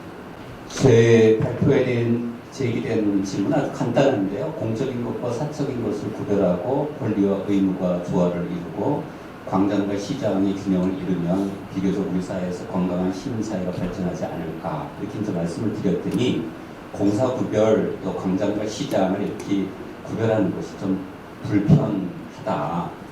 그렇게 하시면서 말씀은 뭐냐면 시장은 요즘 글로벌 사회가 돼서 세계적인데 광장은 지역적이다. 뭐 이런 말씀을 하셨어요. 그런데 제가 보기에는 우선 시장과 광장의 개념 정의가 좀 분명해야 될 것 같은데 제가 생각하는 시장이라는 것은 모든 개인이 자신의 욕구를 충족시키기 위해서 자신의 이익을 극대화하는 곳이면 어느 곳이나 그것은 시장입니다. 물론 전 세계화됐죠. 욕구 충족, 상품 서비스 간의 관계가 없이 오늘날 국가 간의 경계를 넘어서 전 세계로 확대되었다는 것은 부인할 수 없는 사실입니다. 광장은 뭐냐면 자기 이익을 넘어서 공동의 관심사에 관련돼서 논의하는 곳이면 그것이 어디가 됐건 광장입니다. 구체적으로 광화문이 됐건 아니면 사이버 공간이 됐건 그런 곳이라면 저는 광장이라고 생각을 합니다. 근데 이제 여기에서 보면 시장만 그럼 세계화되느냐? 저는 전혀 그렇지 않다고 생각합니다. 여러분들 보시면 아시는 것처럼 환경 문제라든가 기후변화 문제라든가 최근에 일어났던 비트코인 문제라든가 이런 문제가 터졌을 때 세계의 양극화 문제, 남북 갈등 문제에 관련돼서도 역시 국가의 경계를 넘어서 세계에 예를 들면 관심이 있는 사람들이 NGO 단체를 통해서 예를 들면 공적으로 논의하는 공간이 생깁니다. 그래서 일부 학자들은 글로벌 시빌 소사이어티 이야기를 하는 것이죠. 그렇기 때문에 이것을 예를 들자면 광장은 지역적이고 예컨대 시장은 세계적이다. 이것은 제가 보기에는 맞지 않는 것 같고요. 우선 공사 구별이 불편하다. 제가 제일 먼저 한국 사회 문제 삼는 게 공사 구별을 잘 못한다는 거예요. 공사 구별이 뭔가 아주 간단합니다. 제 아들이 카투사 근무를 했는데 미국이 왜 한국인가를 제가 경험했습니다. 그래요. 왜 그러느냐 그랬더니 자기 모시는 장군이 있는데 부대에 오실 때는 자기 자가용으로 오고 부대 내에서 공적으로 움직일 때에만 관용차를 쓴다. 우리나라에서는 이게 공사구별이 없었어요. 과거에. 최근에 일어난 여러 사건들 한번 보세요. 예를 들자면 뭐 관례다 이렇게 이제 이야기되고 있는 것들은 전부 공사구별이 안 됐던 것들이에요. 그렇기 때문에 내가 보기에는 이런 사적인 문제와 공적인 문제가 제도적으로뿐만 아니라 오늘 이제 많이 이야기된 이 습속의 문제까지 좀 문화화돼서 윤평준 교수님 말씀하시는 것처럼 삶의 정치 또는 뭐 생활민주화 뭐 이렇게 됐으면 우리 사회가 좀 더 나아지지 않을까 뭐 이렇게 생각했습니다. 사실 참 이런 주제로 이렇게 각학들이 함께 책을 낸 것도 굉장히 의의가 있다고 보고요. 또 이러한 행사를 통해서 이것도 이렇게 공유할 수 있는 기회를 가지고 저는 굉장히 소중하다고 생각해서 나머지 한 15분 동안 좀 더 여기 참여하신 분들이 좀 논평이나 또 자신의 의견을 좀 적극적으로 개진을 해서 저는 지금 현재 우리 한국 사회에서 우리와 같은 지식인 또는 학자들의 가장 큰 책임은 어떤 논리를 개발을 하는 거라고 생각해요. 어떤 정부가 됐든 또는 기업이 됐든 시민사회가 됐든 어떤 우리가 당면한 어떤 문제를 해결함에 있어서 어떤 그 구체적인 정책이라든가 대책도 필요하지만 그것을 일관되게 뒷받침하고 추동할 수 있는 이런 이론과 논리를 우리 연구자들이 만들어서 사회에 제공해야 한다라는 생각을 갖고 있거든요. 그래서 오늘도 바로 이런 주제에 대한 어떤 각 분야의 전문가들께서 이론과 논리를 제공했다고 생각되고요. 또 우리 그 김석호 교수님께서도 말씀하셨고 또 정수복 교수의 문화적 문법에서도 나오다시피 우리 한국인들의 어떠한 마음의 습관 중에 하나가 갈등 회피라고 하거든요. 되게 토론도 점잖게 하고 그러는 것이 있는데 사실 좀 더 생산적인 우리가 그 지적인 활동을 위해서는 좀 불편하고 좀 반대 입장도 적극적으로 개진함으로써 그것으로 하여금 다시 한번 자신의 생각을 뒤돌아볼 수 있는 그런 기회를 갖는 게 더욱 더 의미 있지 않을까 싶습니다. 그래서 저희가 한 15분의 시간을 갖고 있는데요. 좀 더 좀 이번 나머지 15분은 그런 면에서 조금 불편할 수 있지만 반대의 입장도 적극적으로 개진할 수 있었으면 좋겠습니다. 우선 그럼 제가 사회자인데 사회자가 또 이렇게 논평하는 것은 좀 적절하지 않다고도 볼 수 있지만 제 나름대로 좀 생산 네네 먼저 말씀하시죠. 저도 의견이 있긴 한데 네 먼저 지금 말해도 되겠습니까? 네 말씀하시죠. 잘 들었습니다. 내분 선생님 발표가 아주 정보가 많이 있겠습니다. 저하고 같은 분도 계시고 조금 다른 분도 계시고 저는 솔직히 말씀드리면 지난 탄핵 때 태극기 시위에 아주 성실하게 참여했습니다. 그런데 그 결과가 어떻게 됐느냐? 제가 태극기 시위에 가서 보니까 자금이 없는 것 같았어요. 얼마 안 되지만 돈을 좀 보냈습니다. 돈을 보냈더니 어떤 결과가 나왔는가 하면 지난 불과 며칠 전에 국민은행 측으로부터 통보를 받았습니다. 수사 목적으로 당신의 계좌를 정부 모기관에 다 알려줬다고 지난 6월달에 현재 며칠 전에 통보를 받았습니다. 저는 촛불 시위는 전혀 문제시되지 않고 태극기 시위만 이렇게 탄압을 받아야 되는지 그럼 저는 그 이후로 정권이 바뀌고 그 과정에서 솔직히 말해가지고 불안과 공포 이것을 느껴야겠습니다. 왜 자기 태극기 드는 것도 개인의 자유고 선택이고 촛불 드는 것도 마찬가지로 저는 제가 왜 불안과 공포를 느껴야 됩니까? 왜 계좌 추적까지 당해야 됩니까? 저는 이 점에 대해서 굉장히 좀 심각하게 논의가 돼야 된다고 생각합니다. 그리고 또 하나 제가 보기에 촛불은 결국 오늘 지금 시민사회 민주주의 이런 쪽으로 가 있었고 태극기에 참여한 사람들은 저는 개인의 자유의 마지막 보루로서의 국가 그 국가를 사실 의미했다고 생각합니다. 아까 이신우 선생님이 유럽하고 우리가 발전 방향이 다르다고 이야기했습니다. 역방향으로 갔다. 저는 그게 참 흥미롭게 들었습니다. 우리는 국민이 먼저 있고 그 다음에 시민이 있고 그 다음에 개인이 있을까. 그 이야기를 저는 그 상당히 흥미로운 지적이라고 생각합니다. 일본, 우리 뭐 다 비슷하다고 생각합니다. 정말 그랬다면 그 우리 현대사의 발전 과정을 그대로 받아들인다면 국가야말로 개인의 자유를 창출한 원천이었다. 시장과 개인의 자유를 창출한 원천이었다. 저는 이렇게 생각하기도 무방하다고 생각합니다. 저는 그 태극기 시위에 태극 들고 나갈 때 생전처럼 건져 나가봤습니다. 나갈 때 저는 이대로 가다가는 시장도 무너지고 개인의 자유도 무너지겠다. 우리를 지켜주는 마지막 보루가 무너지겠다. 저는 이런 염려를 하면서 나왔습니다. 그래서 오늘 논의에 국가가 전혀 좀 빠져 있었습니다. 이신우 선생님도 계속 국가하고 싸워야 시민사회가 이루어진다. 이런 이야기를 하시고 국가를 갖다가 투쟁과 부정의 대상으로만 자꾸 몰아가는 이런 경향을 좀 오늘 저는 촛불 이전에도 중요했고 촛불 이후에도 국가는 중요하다고 생각합니다. 그리고 저는 촛불을 보면서 이게 잘못하면 내가 사랑하진 않는데 어쩔 수 없이 운명처럼 받아들이는 그 국가를 볼테가 먹은 게 아닌가. 저는 이런 우려를 금할 수가 없습니다.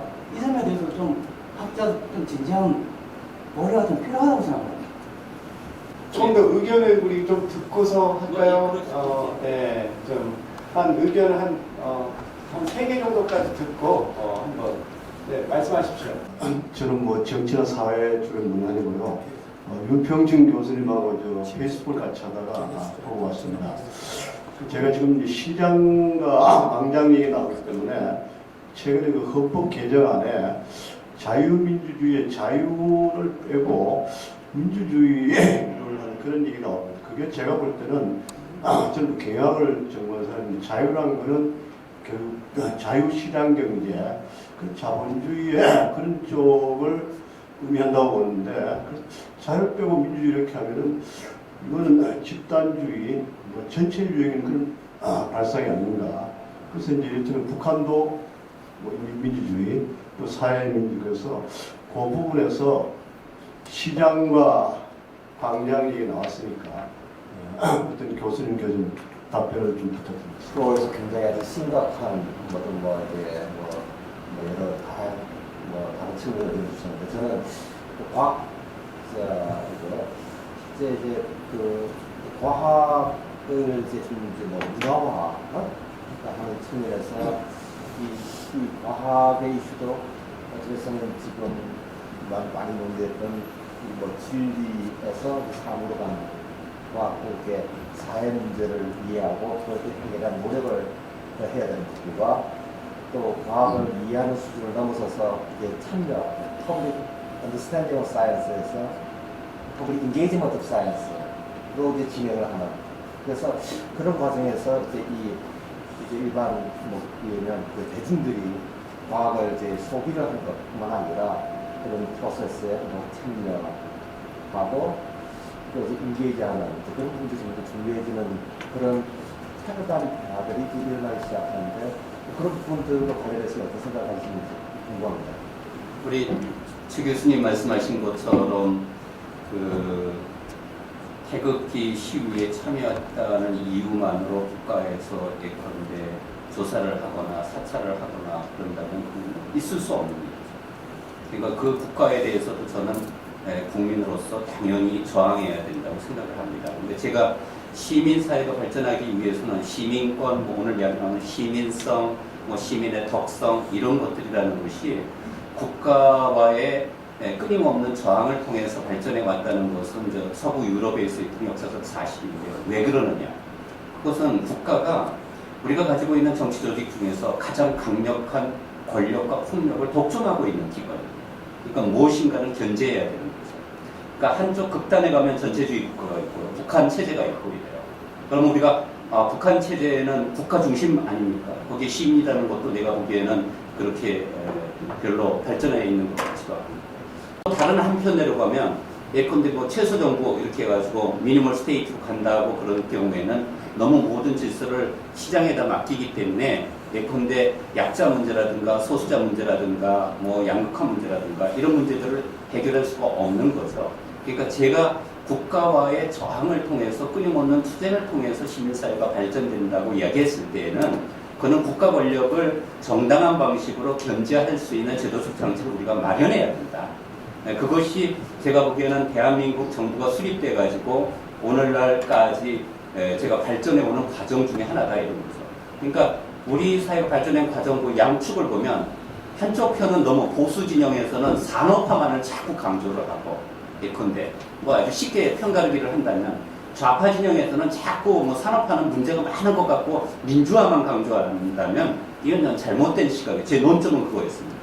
그러니까 시장이 활성화되어 시민이 발전하고 역시 또 다른 한편으로 국가를 견제할 수 있는 시민의 역량이 발전해야 시민사회가 발전하기 때문에 이것이 좀 균형이 있었으면 좋겠다 뭐 이런 생각으로 말씀드린 것이 야 국가는 무슨 악이다 뭐 이런 뜻으로 이야기한 건 절대 아닙니다. 근데 그런 오늘 이야기를 들으니까 도저히 그거는 뭐 일어나서는 안 될 일이고요. 제가 보기에는 어떤 상황에서도 정당화될 수 없는 것이기 때문에 그런 일이 벌어질 때에도 결과적으로 어떻게 고칩니까? 결과적으로 그것에 부당하다고 생각하는 동료 시민들의 힘이 표출되지 않는다면 그런 사회는 바뀌어지지 않는다는 거예요. 그런 의미에서 우리가 시민사회가 필요한 것 아닌가 이런 생각입니다. 주최 측의 의사진행 발언 저는 이 자리가 제가 아까 모두의 오붓하다라고 표현을 했는데 하버마스가 이야기한 바 이상적 담론 상황에 가장 근접한 그런 무대라고 생각합니다. 그래서 한 15분만 더 시간을 주셔서 5시 45분까지 우리 좀 더 많은 분들이 바로 다실 수 있게끔 제안합니다. 자, 간략하게 답변 드리겠습니다. 이준 선생님이 이제 말씀을 많이 하셨는데, 이게 이제 공교롭게도, 국가에 대한 이제 저의 철학적인 어떤 작업을 제가 책으로 정리를 해서, 국가의 철학이라고 한 제목으로 책이 어제 나왔어요. 그래서 책선전 비슷하게 된 그런 측면이 있는데, 저는 촛불은 굉장히 중요한 의미를 갖는다라고 이제 발제해서 말씀을 드렸는데, 그러나 촛불은 저는 불완전하다고 생각합니다. 불완전한 결정적인 이유는 촛불 과정에서 시민들이 요구한 여러 캐치프레이즈들이 있는데, 그 중에 가장 중요한 것 중에 하나가 나라다운 나라에 대한 요구였다고 생각합니다.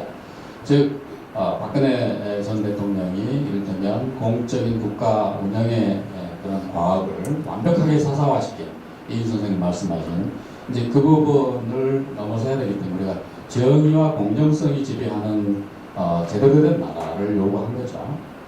그런데 그거는 정당한 요구인과 동시에 나라의 본질적인 요건, 그건 이제 특정한 영토 내에서의 물리적 폭력의 독점 주체라고 하는 고급 농서를 관통하는 국가의 본질이 존재합니다. 그래서 촛불의 이상주의는 정의와 공정성의 어떤 공동체를 지향한 촛불의 이상주의는 정당하지만 그 국가의 필요 조건만을 건드리고 있을 뿐이지 국가의 충분 조건까지는 채우고 있지 못하다라고 하는 것을 논증하는 작업이 제 국가의 철학의 그 책에서 제가 주장하는 바입니다. 그래서 오히려 질문하신 분에게 제가 반문할 수 있는 것인데요. 그러면 저는 그 태극기 시민들의 발언의 자유, 표현의 자유 십분 존중합니다. 그 다음에 문재인 정부가 만약 국가 공권력을 동원해서 시민들을 이를테면 압박하는 그런 조치에 대해서는 그건 나는 반헌법적 사태라고 생각합니다. 그래서 강력하게 발언하시고 저항하시기를 권유합니다. 그런데 동시에 태극기와 촛불의 그런 진행 과정에서 이를테면 태극기 시민들의 표현의 자유는 인정돼야 되지만 표현의 자유를 넘어서는 즉 대한민국이라고 하는 나라다운 나라의 헌정 질서를 규정하는 공식적인 규범의 체계와 법률의 체계가 있습니다. 그 최고법이 결국 헌법인 것이고요. 그런 헌법을 이를테면 제도적으로 헌법의 정당성과 부당성을 그러니까 위헌적이냐 아니냐 합헌적이냐라고 하는 걸 결정하는 제도가 있습니다. 한국 민주주의의 성취 중에 하나로서 현재 그런 결정에 대해서도 대단히 적지 않은 태극기 시민들이 노골적으로 야유하고 부정했던 것을 우리는 생생하게 기억합니다. 그러니까 저는 그런 것들을 말로는 표현할 수 있겠으나 과격한 그러니까 법 질서를 넘어서는 방식으로 이를테면 과격하게 표현하고 다른 시민들을 겁박하고라고 하는 것은 허용될 수 없다고 생각합니다. 태극기 시민들의 경우에. 그 다음에 헌법 개정 문제에 대해 질문을 저한테 하신 걸 이해를 했는데 지금 들리기로는 확정된 건 아닌가요? 정부안이 확정되지 않았죠. 그래서 아마 그 자문위원회 차원에서 자유민주 질서, 이게 이제 우리 헌법 4조에 규정이 되어 있는데 자유민주적 질서 운영하고 자유민주적 통일을 지향한다 이렇게 되어 있죠. 거기에서 자유를 빼버리겠다라고 하는 것이고 이 논의 기반은 이런 거죠. 민주주의는 그 자체 전선진미하는 것이기 때문에 이게 이제 전선인은 아까 말씀하신 것과 연관이 됩니다. 이제 그걸 주장하시는 분들의 논지죠. 그 앞에 자유자를 붙이든지 무슨 인민자를 붙이든지 또는 한국적 민주주의 옛날에 박정희 정권 때 그랬죠. 이런 거는 이를테면 오도된 것이거나 소용없는 것이다 라고 하는 그런 주장이거든요. 근데 저는 그렇게 생각하지 않아요. 한국의 진보 진영의 다수가 이를테면 자유민주적 질서라고 하는 용어 자체를 대한민국 헌법에 집어넣은 계기가 유신헌법의 개정 과정에서 이를테면 군사독재 그 집단들에 의한 어떤 농간으로 이렇게 해석을 해요. 근데 그런 측면이 부분적으로 있을 겁니다. 그런데 제가 생각하는 대한민국 헌법 위에는 우리 헌법의 정치철학적 3요소가 있는데 하나는 민주주의죠. 또 하나는 자유주의입니다. 또 하나는 공화정입니다. 그래서 헌법 1조 1항에서 대한민국 민주공화정이라고 이야기를 하고 있고요. 그게 이제 민주주의와 공화주의 어떤 유기적인 통합을 이야기하는 거죠. 그 다음에 선생님 말씀하신 자유주의에 대한 강조가 있습니다. 이건 인류 보편사적인 어떤 통찰에 가까운 것이고요. 그래서 저는 굳이 시민사회에서의 어떤 합의에 가까운 어떤 그런 의견 수렴이 이루어지지 않았는데 인류 보편사적인 가치를 갖는 자유주의라고 하는 그 이념을 대한민국 헌법에서 굳이 삭제할 필요가 있겠는가? 이게 긁어부스럼 맞는 거 아닌가라고 하는 그런 생각을 가지고 있습니다. 이게 이제 제가 박명림 교수하고 토론으로 박명림 교수가 이제 그런 주장을 하거든요. 자유자 이게 유신헌법에 들어간 거기 때문에 원상복구하는 차원에서라도 배제할 필요가 있다. 그런 측면이 부분적으로 있으나 저의 주장은 자유주의라고 하는 것은 인류 보편사적인 어떤 우리의 정치적 성취이기 때문에 그게 있으면 오히려 플러스가 되지 마이너스가 될 소질이 높다라고 하는 것이 저의 확신이고, 그거보다 중요한 것은 한국 시민사회에서의 소통에 결과한 의견 수렴의 과정이 헌법 개정 그 과정에서 반드시 있어야 된다라고 하는 것이고, 그렇게 강력한 이론이 존재하는 이런 상황에서 정부 주도하에 그렇게 저는 일방적으로 진행하는 것에 대해서 반대합니다. 혹시 또 다른 말씀해 주시죠. 예, 저는 자연과학을 전공하는 사람으로서 진리의 중요성을 누구보다 잘 알고 진리의 아름다움을 누구보다 잘 압니다. 저희들은 실험과 실증을 통해서 많은 에비던스를 얻어서 그 진리를 갖다가 차례로 가져가는 게 무척 힘듭니다. 근데 윤평균 교수님은 정치적인 진리를 통한 진리 정치, 아주 아름다운 문자인데 여기는 상당히 위험한 것도 내포되어 있지 않을까 싶습니다. 제가 잘못 비유를 하고 있는지 모르겠지만은 중세 시대 종교적인 진리를 위해서 얼마나 많은 사람들이 얼마나 큰 어려움을 당했습니까? 만약 정치적인 진리라고 하는 것이 진리도 또 잣대에 따라서 많이 달라질 수 있으니까 그에 따른 폐해는 없는지요. 사람들이 그 구성 집단이나 판단에 따라서 상당히 많은 어려움도 있지 않을까 그런 생각인데 의견을 듣고 싶습니다. 그러니까 이제 제가 지금 김 소장님이 우려하시는 그런 것을 담아내서 그거를 진리 정치라고 하는 제 개념으로 이제 주조하는 것입니다. 그래서 그게 역사에 숨기능이 없지는 않았겠지만 오히려 역기능이나 부작용이 너무 압도적으로 많았기 때문에 이거를 우리가 넘어서야 된다. 그러면 진리 정치라고 하는 것의 그런 폐쇄성과 독단성과 도식성이라고 하는 것은 오늘날 다원민주주의 사회에 맞지 않는 것입니다. 그래서 그런 도식성과 독단성을 넘어서야 하겠지만, 그러나 소통 가능성이나 수정 가능성 자체 변화 가능성 앞에 열려져 있는 해석학적인 진리, 저는 이게 바로 과학의 진리라고 생각합니다. 과학자들은 선의와 비전을 가지고 열심히 노력하지만 그걸 증명하려고 시도하죠. 그러나 자신의 그런 실험 작업이 현실에 의해서, 현실의 사실에 의해서 부정되거나 반증될 경우에 흔쾌하게 그것을 수정하거든요. 그런데 이제 제가 비판한 진리정치를 주창하는 분들은 자신의 신념이나 역사관이나 정의나 양심을 내세우면서 명백히 반증하는 팩트들이 현실이 등장해도 자신의 주관적인 신념을 바꾸려고를 잘 안 하죠.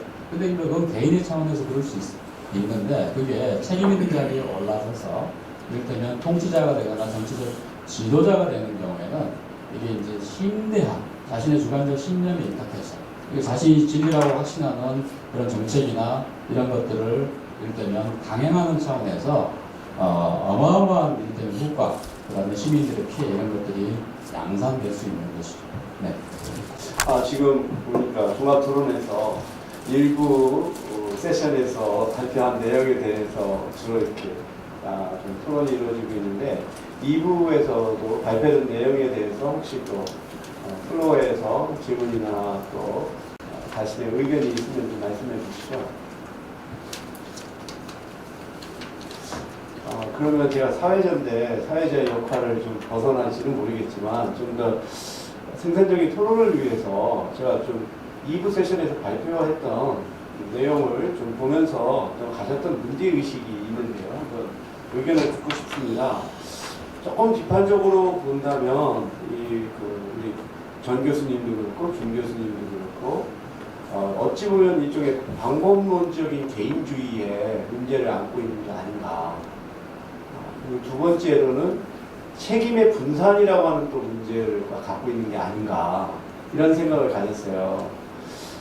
좀 약간 어떻게 보면 표현이 좀 거친 표현인지 모르겠지만 좀 착하게 살자라고 하는 식으로 우리가 한국 사회 제일 낮은 민주주의의 문제라든지 낮은 시민성의 문제를 그렇게 이해하는 것은 아니나 결국은 지금 우리 사회에서의 정말 제일 낮은 민주주의의 문제도 그렇고 낮은 수준의 시민성이 마치 우리 각각 개개인들이 갖고 있는 인식의 문제, 마음의 문제 이렇게 접근을 하게 되면 이것은 상당히 이 문제를 개선하기 위해서 결국은 우리가 의식의 개혁을 하고 뭐 이런 방식의 접근인데 그게 어떠한 정말 이 민주주의가 낮은 문제가 정말 우리 각각 개개인의 의식의 문제로만 돌릴 수가 없는 거죠. 그뿐만 아니라 이거는 저는 책임의 분산의 문제로도 접근할 수 있는 게 지금 한국이 이렇게 민주주의가 망가졌던 것이 책임이 어찌보면 모든 사람에게 다 있다는 식으로 이렇게 돌릴 수도 있다는 거죠. 결국은 어찌 보면 아까 패거리주의도 얘기를 했고 권력을 갖고 있는 사람이 제대로 민주주의를 실천하지 않았고 또 대기업들이 공정한 기업을 하지 않았고 그렇게 해서 생긴 문제를 이제는 우리가 다 껴안아서 같이 해결해야 하는 식으로도 들릴 수도 있다는 겁니다. 그래서 저는 이런 방법론적인 개인주의와 책임의 분산이라고 하는 문제 제기를 할 수도 있는데 여기에 대해서 어떻게 좀 생각하십니까? 죄송하지만 제가 전산인 선생님한 발제자들 사이에서 질문 가능합니까? 아니 저는 전산인 선생님한테 내가 간단하게 질문 하나 할게요. 이제 촛불 2016년 17년 촛불을 이제 극장금지 개념 이게 일종의 광화문광장이 거대한 극장이었다 이렇게 비유를 하셨는데 제가 동의할 수 있는 부분이 부분적으로 있는데 이의가 있습니다. 왜냐하면 저는 우리가 이제 영화관에 가서 보는 극장 거기서의 청중은 완전히 수동적이죠. 그래서 일단 불이 꺼지면 암전되면 자기 전화도 볼 수 없고 잡담도 불가하죠. 그래서 화면만 봐야 됩니다. 수동적이죠. 제작자가 만든 화면을 봐야 됩니다. 그런데 저는 2016년, 17년의 광화문 광장은 그런 극장적, 그러니까 우리가 영화적 극장이라기보다는 오히려 판소리적 무대였다고 생각해요. 그러니까 판소리의 무대라고 하는 것은 공연하는, 창하는 분이 있죠. 그 옆에 고수가 있죠. 그러나 동시에 듣는 관중들이 수동적 관중이 아니거든요. 그래서 같이 이를테면 후렴을 해주고 하면서 이렇게 무대가 훨씬 활성화되고 하는. 그래서 저는 2016년, 17년의 촛불의 경우에는 그런 판소리적인, 그래서 이를테면 수동적 청중이 아니었고요. 오히려 21세기적인 버전의 만민공동회라고 하는 것이 구체화되고 현실화되는 축제와 즐거움의 무대였다고 생각합니다. 기본적으로 제일 처음에는 분노를 시작했지만 이게 이제 김석호 교수님에 대한 그런 지위도 될 텐데 그건 분노에서 촉발되었지만 그런 식으로 청문학적으로 확장될 수 있었던 가장 중요한 동의는 즐거움이었다고 생각합니다. 그래서 그렇게 후진 정권에 대한 조롱, 그 다음에 시민의 자기 형성 과정으로서의 어떤 충만감, 흡족함 이런 것들이 이를테면 어울려져서 그 거대한 일종의 만화형이 형성되었다고 생각합니다. 그러니까 이제 아까 우리가 비행이 이제 갈 때 회피하고 하는 그런 동생이라고 하는데 이런 것이 이제 적당히 들었으면 좋겠는데 왜냐하면 정말 이제 바닥까지 좀 가는 게 좋다고 생각을 해요 사실. 근데 우리 사회들 이대기를 하려가 대충 뭘 추는데 제가 질문을 받으면서 임 교수님 얘기하시고 방금 책임의 분산, 뭐 그런 의심, 그런 혐의는 뭐 제가 감수를 하지만 하는지 민주주의 문제를 그동안 뭐 어떤 권력하고 제도의 문제를 많이 다뤄왔기 때문에 이 차제에 좀 마음에 오는 문제, 뭐이 숲속의 문제하고 좀 달리 보자라고 하는 차원에서 그러니까 해보도 이제 이번 해외 강조점에 어떤 전이 정도로 좀 이해해 주시면 좋을 것 같고, 광화문 광대의 극장소에 대한 윤 교수님의 발언에 대해서는 저는 좀 동의를 못하는 게 우선 땅다 빼고 형태를 보면 이게 1:21 직사각형 직방치 아닙니까? 형태를 보면 그 다음에 양쪽이 다 차도 빠르게 다니고 있는 차도 실제 안에 들어가시면 거기서 대화를 하거나 책을 보거나 사색을 하거나 뭐 쇼핑을 하거나 음식을 사 먹거나 전혀 할 수 없는 공간. 그건 아시죠? 그 다음에 1:22라고 하는 직사각형 공간 속에 들어가면 광화문 광대에 들어가면 자연스럽게 건축학적으로 퍼스펙티브라고 소시점이 생깁니다. 자기가 어떤 방향을 쳐다보게 되어 있어요. 왜냐하면 전통의 서구의 광량은 원형 아니면 정방향이라서 시각이 분산이 됩니다. 근데 여기는 들어가면 누구라도 자연스럽게 시선은 경복궁, 광화문 청와대 쪽으로 갈 수밖에 없고요. 그래서 보통 그쪽에 무대 연단이 만들어지거든요. 나 자발적인 축제라고 하지만 알게 모르게 피동성, 피획성의 또 포로가 될 만한 그런 공간적 특성은 저는 분명히 있고요. 또 한 가지는 물론 뭐 강강수 원래 뭐 판소리 이런 얘기 하는 사람 있고요. 있지만 아까 얘기드렸지만 이게 이제 단순한 직사각형 공간이다. 직방치라고 하는 중요한데 밤에 나가 보시면 함께 뭐 KT 빌딩이나 뭐 세종문화 이렇게 가려져 있어. 소리를 들으면 음향판을 뚫고 이게 청와대 쪽으로 가거든요. 완전히 그 사운드 이펙트 효과를 제가 느낄 수가 있습니다. 그 완벽한 극장이고요. 그 극장 속에 출입구가 지하철역이 광화문 12개가 있고요. 그래서 저는 뭐 그 좀 양보할 그런 말씀을 좀 드리고 싶고 아까 최 교수님 말씀으로 이제 민주주의에 대한 우려를 말씀하시는 것은 아까 제가 발표할 때 뭐 오히려 지금 이 정부 들어와서 민주주의 후퇴의 어떤 느낌을 더 많이 받는다 라는 말씀을 드렸지만 지금 최 교수님 얘기하신 태극기 집회 참가자 계좌 추적 팩트고요. 좀 알만한 다 알고 있는데 언론 통제, 언론 협조를 통해서 저는 알려지지 않는 일이라든가 현직 판사들 PC를 판사들 동의해서 뒤진다든가 이건 전진 비문의 지금 사건이 벌어지고 있는 거거든요. 그런 맥락에서 이건 이 교수님과 같은 얘기지만 전 민주주의하고 자유민주주의는 좀 천양지차라고 생각합니다. 자유가 있고 없고는 전혀 다른 이건 다 민주주의 자유민주주의 아니야? 라고 하는 얘기는 정말 만약 그분이 학자라면 좀 할 수 없는 얘기죠. 자유민주주의와 민주주의는 다른 겁니다. 개념적으로 역사적으로 그런 면에서 안타깝게 일어나서 얘기 드리면 좀 현 단계에 걱정을 좀 많이 하는 사람이고 그게 아무 없는지 오늘 제 발표에 좀 감정적으로 예쁘가 됐던 걸 제가 좀 주체적으로 사회에 말씀을 드릴 수 있습니다. 먼저 윤인진 교수님께서 말씀하신 그 부분, 착하게 살자라든가 방법적 개인주의라든가, 그러니까 이런 부분들이 제가 이제 그래서 계속 아까 발표 때도 말씀드린 것처럼 시민성에 대해서 가지고 있는 오해이기 때문에 그렇게 시민성을 이해하지 않았으면 좋겠다라는 거고요. 저는 이제 시민성이라는 걸 마음으로 이해하지는 않습니다. 그러니까 훨씬 더 그 실천적이고 문화적인 속성으로 이해를 하고 그렇기 때문에 형성되는데 시간이 걸린다라는 거고 그런 어떤 시민의식 그러니까 이게 사실 저는 그전부터 이제 시민성 얘기하면서 제일 조심스러운 게 사실 이 시민성과 관련해서 그런 이해가 일반적인 상황에서는 굉장히 이 시민성에 대한 강조는 엘리트주의로 흐를 수밖에 없습니다. 그러니까 나는 이렇게 가르칠 위치에 있고 나는 당신들보다 우월한 속성을 가지고 민주주의에 기여할 수 있는데 너희는 그게 없다라고 해서 정말 일반 시민들을 대상화시킬 수 있는 위험에 빠질 수 있다는 거죠. 이제 그런 것들을 우리가 그런 오해로부터 나오는 어떤 엘리티즘의 위험이라든가 이런 것들을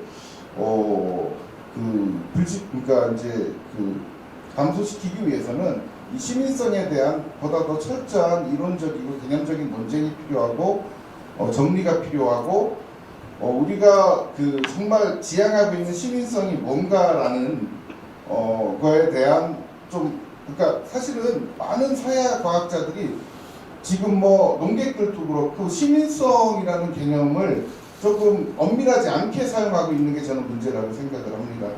그러니까 뭐 물론 아까도 말씀드렸지만 이 시민성 개념이라는 게 합의된 개념이 아니라서 이거다라고 말씀은 이제 딱 정의 내리기는 어렵지만 그러니까 저는 제 정의가 있죠. 그래서 말씀드린 것처럼 하지만 적어도 이 시민성이라는 게 어떤 태도적이고 가치적이고 행위적인 차원 플러스 실천적인 공익적인 차원까지도 거슬러 올라가서 요즘에 가장 일반적으로 받아들이는 시민성 개념은 어떤 규범적 시민성과 인게이지드 시빌리티, 그러니까 참여적, 관여적 시민성을 통합적으로 보는 시민성을 가지고 우리가 보통 논하고 있는 게 이제 요즘 이 정치 철학의 그 흐름이고요. 또 하나는 엘리트주의랑 연관이 될 수 있는 게 그런 책임의 분산 문제입니다. 근데 저는요, 그렇게 생각을 해요. 어떤 정치적으로 잘못한 집단도 분명히 있는데 우리는 지금까지 어떤 시민의 투쟁에 대한 그리고 뭔가 권력에 저항하는 집단에 대한 비판을 너무 금기시하지 않았나라는 생각을 해요. 그러니까 뭐냐면 권력에 저항하면 오류가 없다라는 어떤 가정들을 하지 않았나. 그럼으로써 우리 개인이 가지고 있는 사실은 광화문 광장에서 발견하는 우리가 보는 시민들과 아까 도로 뭐 정일춘 교수님이 말씀하셨지만 거기에서는 그 목소리 큰 진상들이 많잖아요. 그 사람들이 이기잖아요. 근데 사실은 그 진상들이나 우리가 광화문에서 보는 시민들이나 같은 사람들이라는 거죠. 그러면 이 공적 영역에서 진상 부리는 사람들에 대해서 비판을 해야죠. 이제 그런 의미에서 봤을 때 좀 기존의 어떤 시민성 논의를 조금 한 단계 그 질적으로 향상시키는 게 필요하지 않나. 그리고 마지막으로 하나 말씀드리면 죄송합니다. 극장인데 저는 이제 조금 다른 입장이 누구 편이지? 제 편입니다. 저는 정말 극장을 만들자라는 저는 이제 생각하는 게 뭐냐면 영화를 보러 들어가는 관객이 수동적이라고 생각하지 않습니다.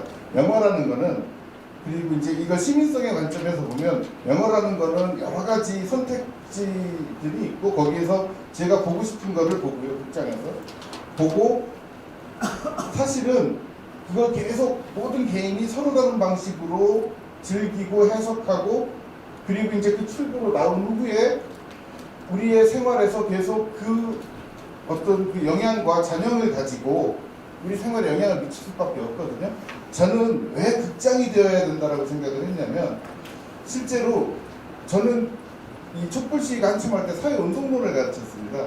그래서 이제 11월부터 12월까지 수업을 하기 싫어서는 아니었고요. 수업이 그렇다 보니까 2주에 한 번씩은 수업을 안 하고 촛불 그 집회를 토요일에 학생들 항상 같이 갔어요. 이게 현장이기 때문에. 그래서 이제 그 현장에서 느꼈을 때 보니까 이게 우리가 자발성을 강조하지만 지나치게 자발적이다. 그러니까 사실 그 안에서 질서가 없습니다. 실제로 촛불 집회 해보면요. 이거 뭐 질서도 없고 내용도 없고 그러니까 뭐 언론에서는 뭐 여러 가지 주장들이 뭐 무질서하게 나오고 거기에 뭐 이석기 석방도 있고 뭐 종북 세력이다 이렇게 얘기하지만 원래 시민사회라는 거는 그렇게 서로 다른 입장을 가진 많은 사람들이 무질서하게 떠드는 공간이 시민사회고요. 굉장히 야만적인 공간이 시민사회인데 적어도 우리가 광장을 극장으로 만들고 이걸 공적 영역으로 민주주의와 연결을 시키려면 그 광장이 훨씬 잘 기획된 극장이 돼서 그 결과, 정치적 결과를 예측 가능할 수 있을 때 그럼으로써 자발적 참여가 완성이 된다고 생각을 한 겁니다. 예, 이상입니다. 토론을 좀 더 길게 했는데요. 마무리를 좀 져야 될 것 같아요. 그래요. 네, 우리 또 김영배 교수님께서 또 특별히 또 배려를 해서 하시고 싶은 마음이 있겠지만 우리 식사를 같이 하면서 나누도록 하겠습니다.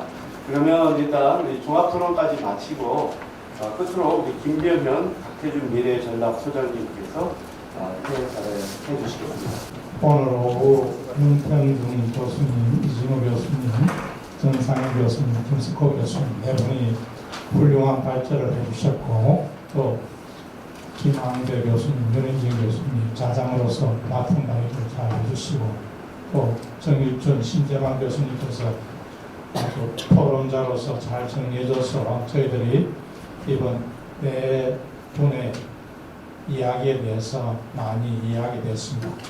그리고 무엇보다도 이런 아늑한 분위기에서 아주 자유로운 토론을 할 수 있어서 모두가 흐뭇한 마음으로 돌아갈 수 있을 것 같습니다. 이런 좋은 환경을 제공해 주신 우리 박혜선 총장님께 박수로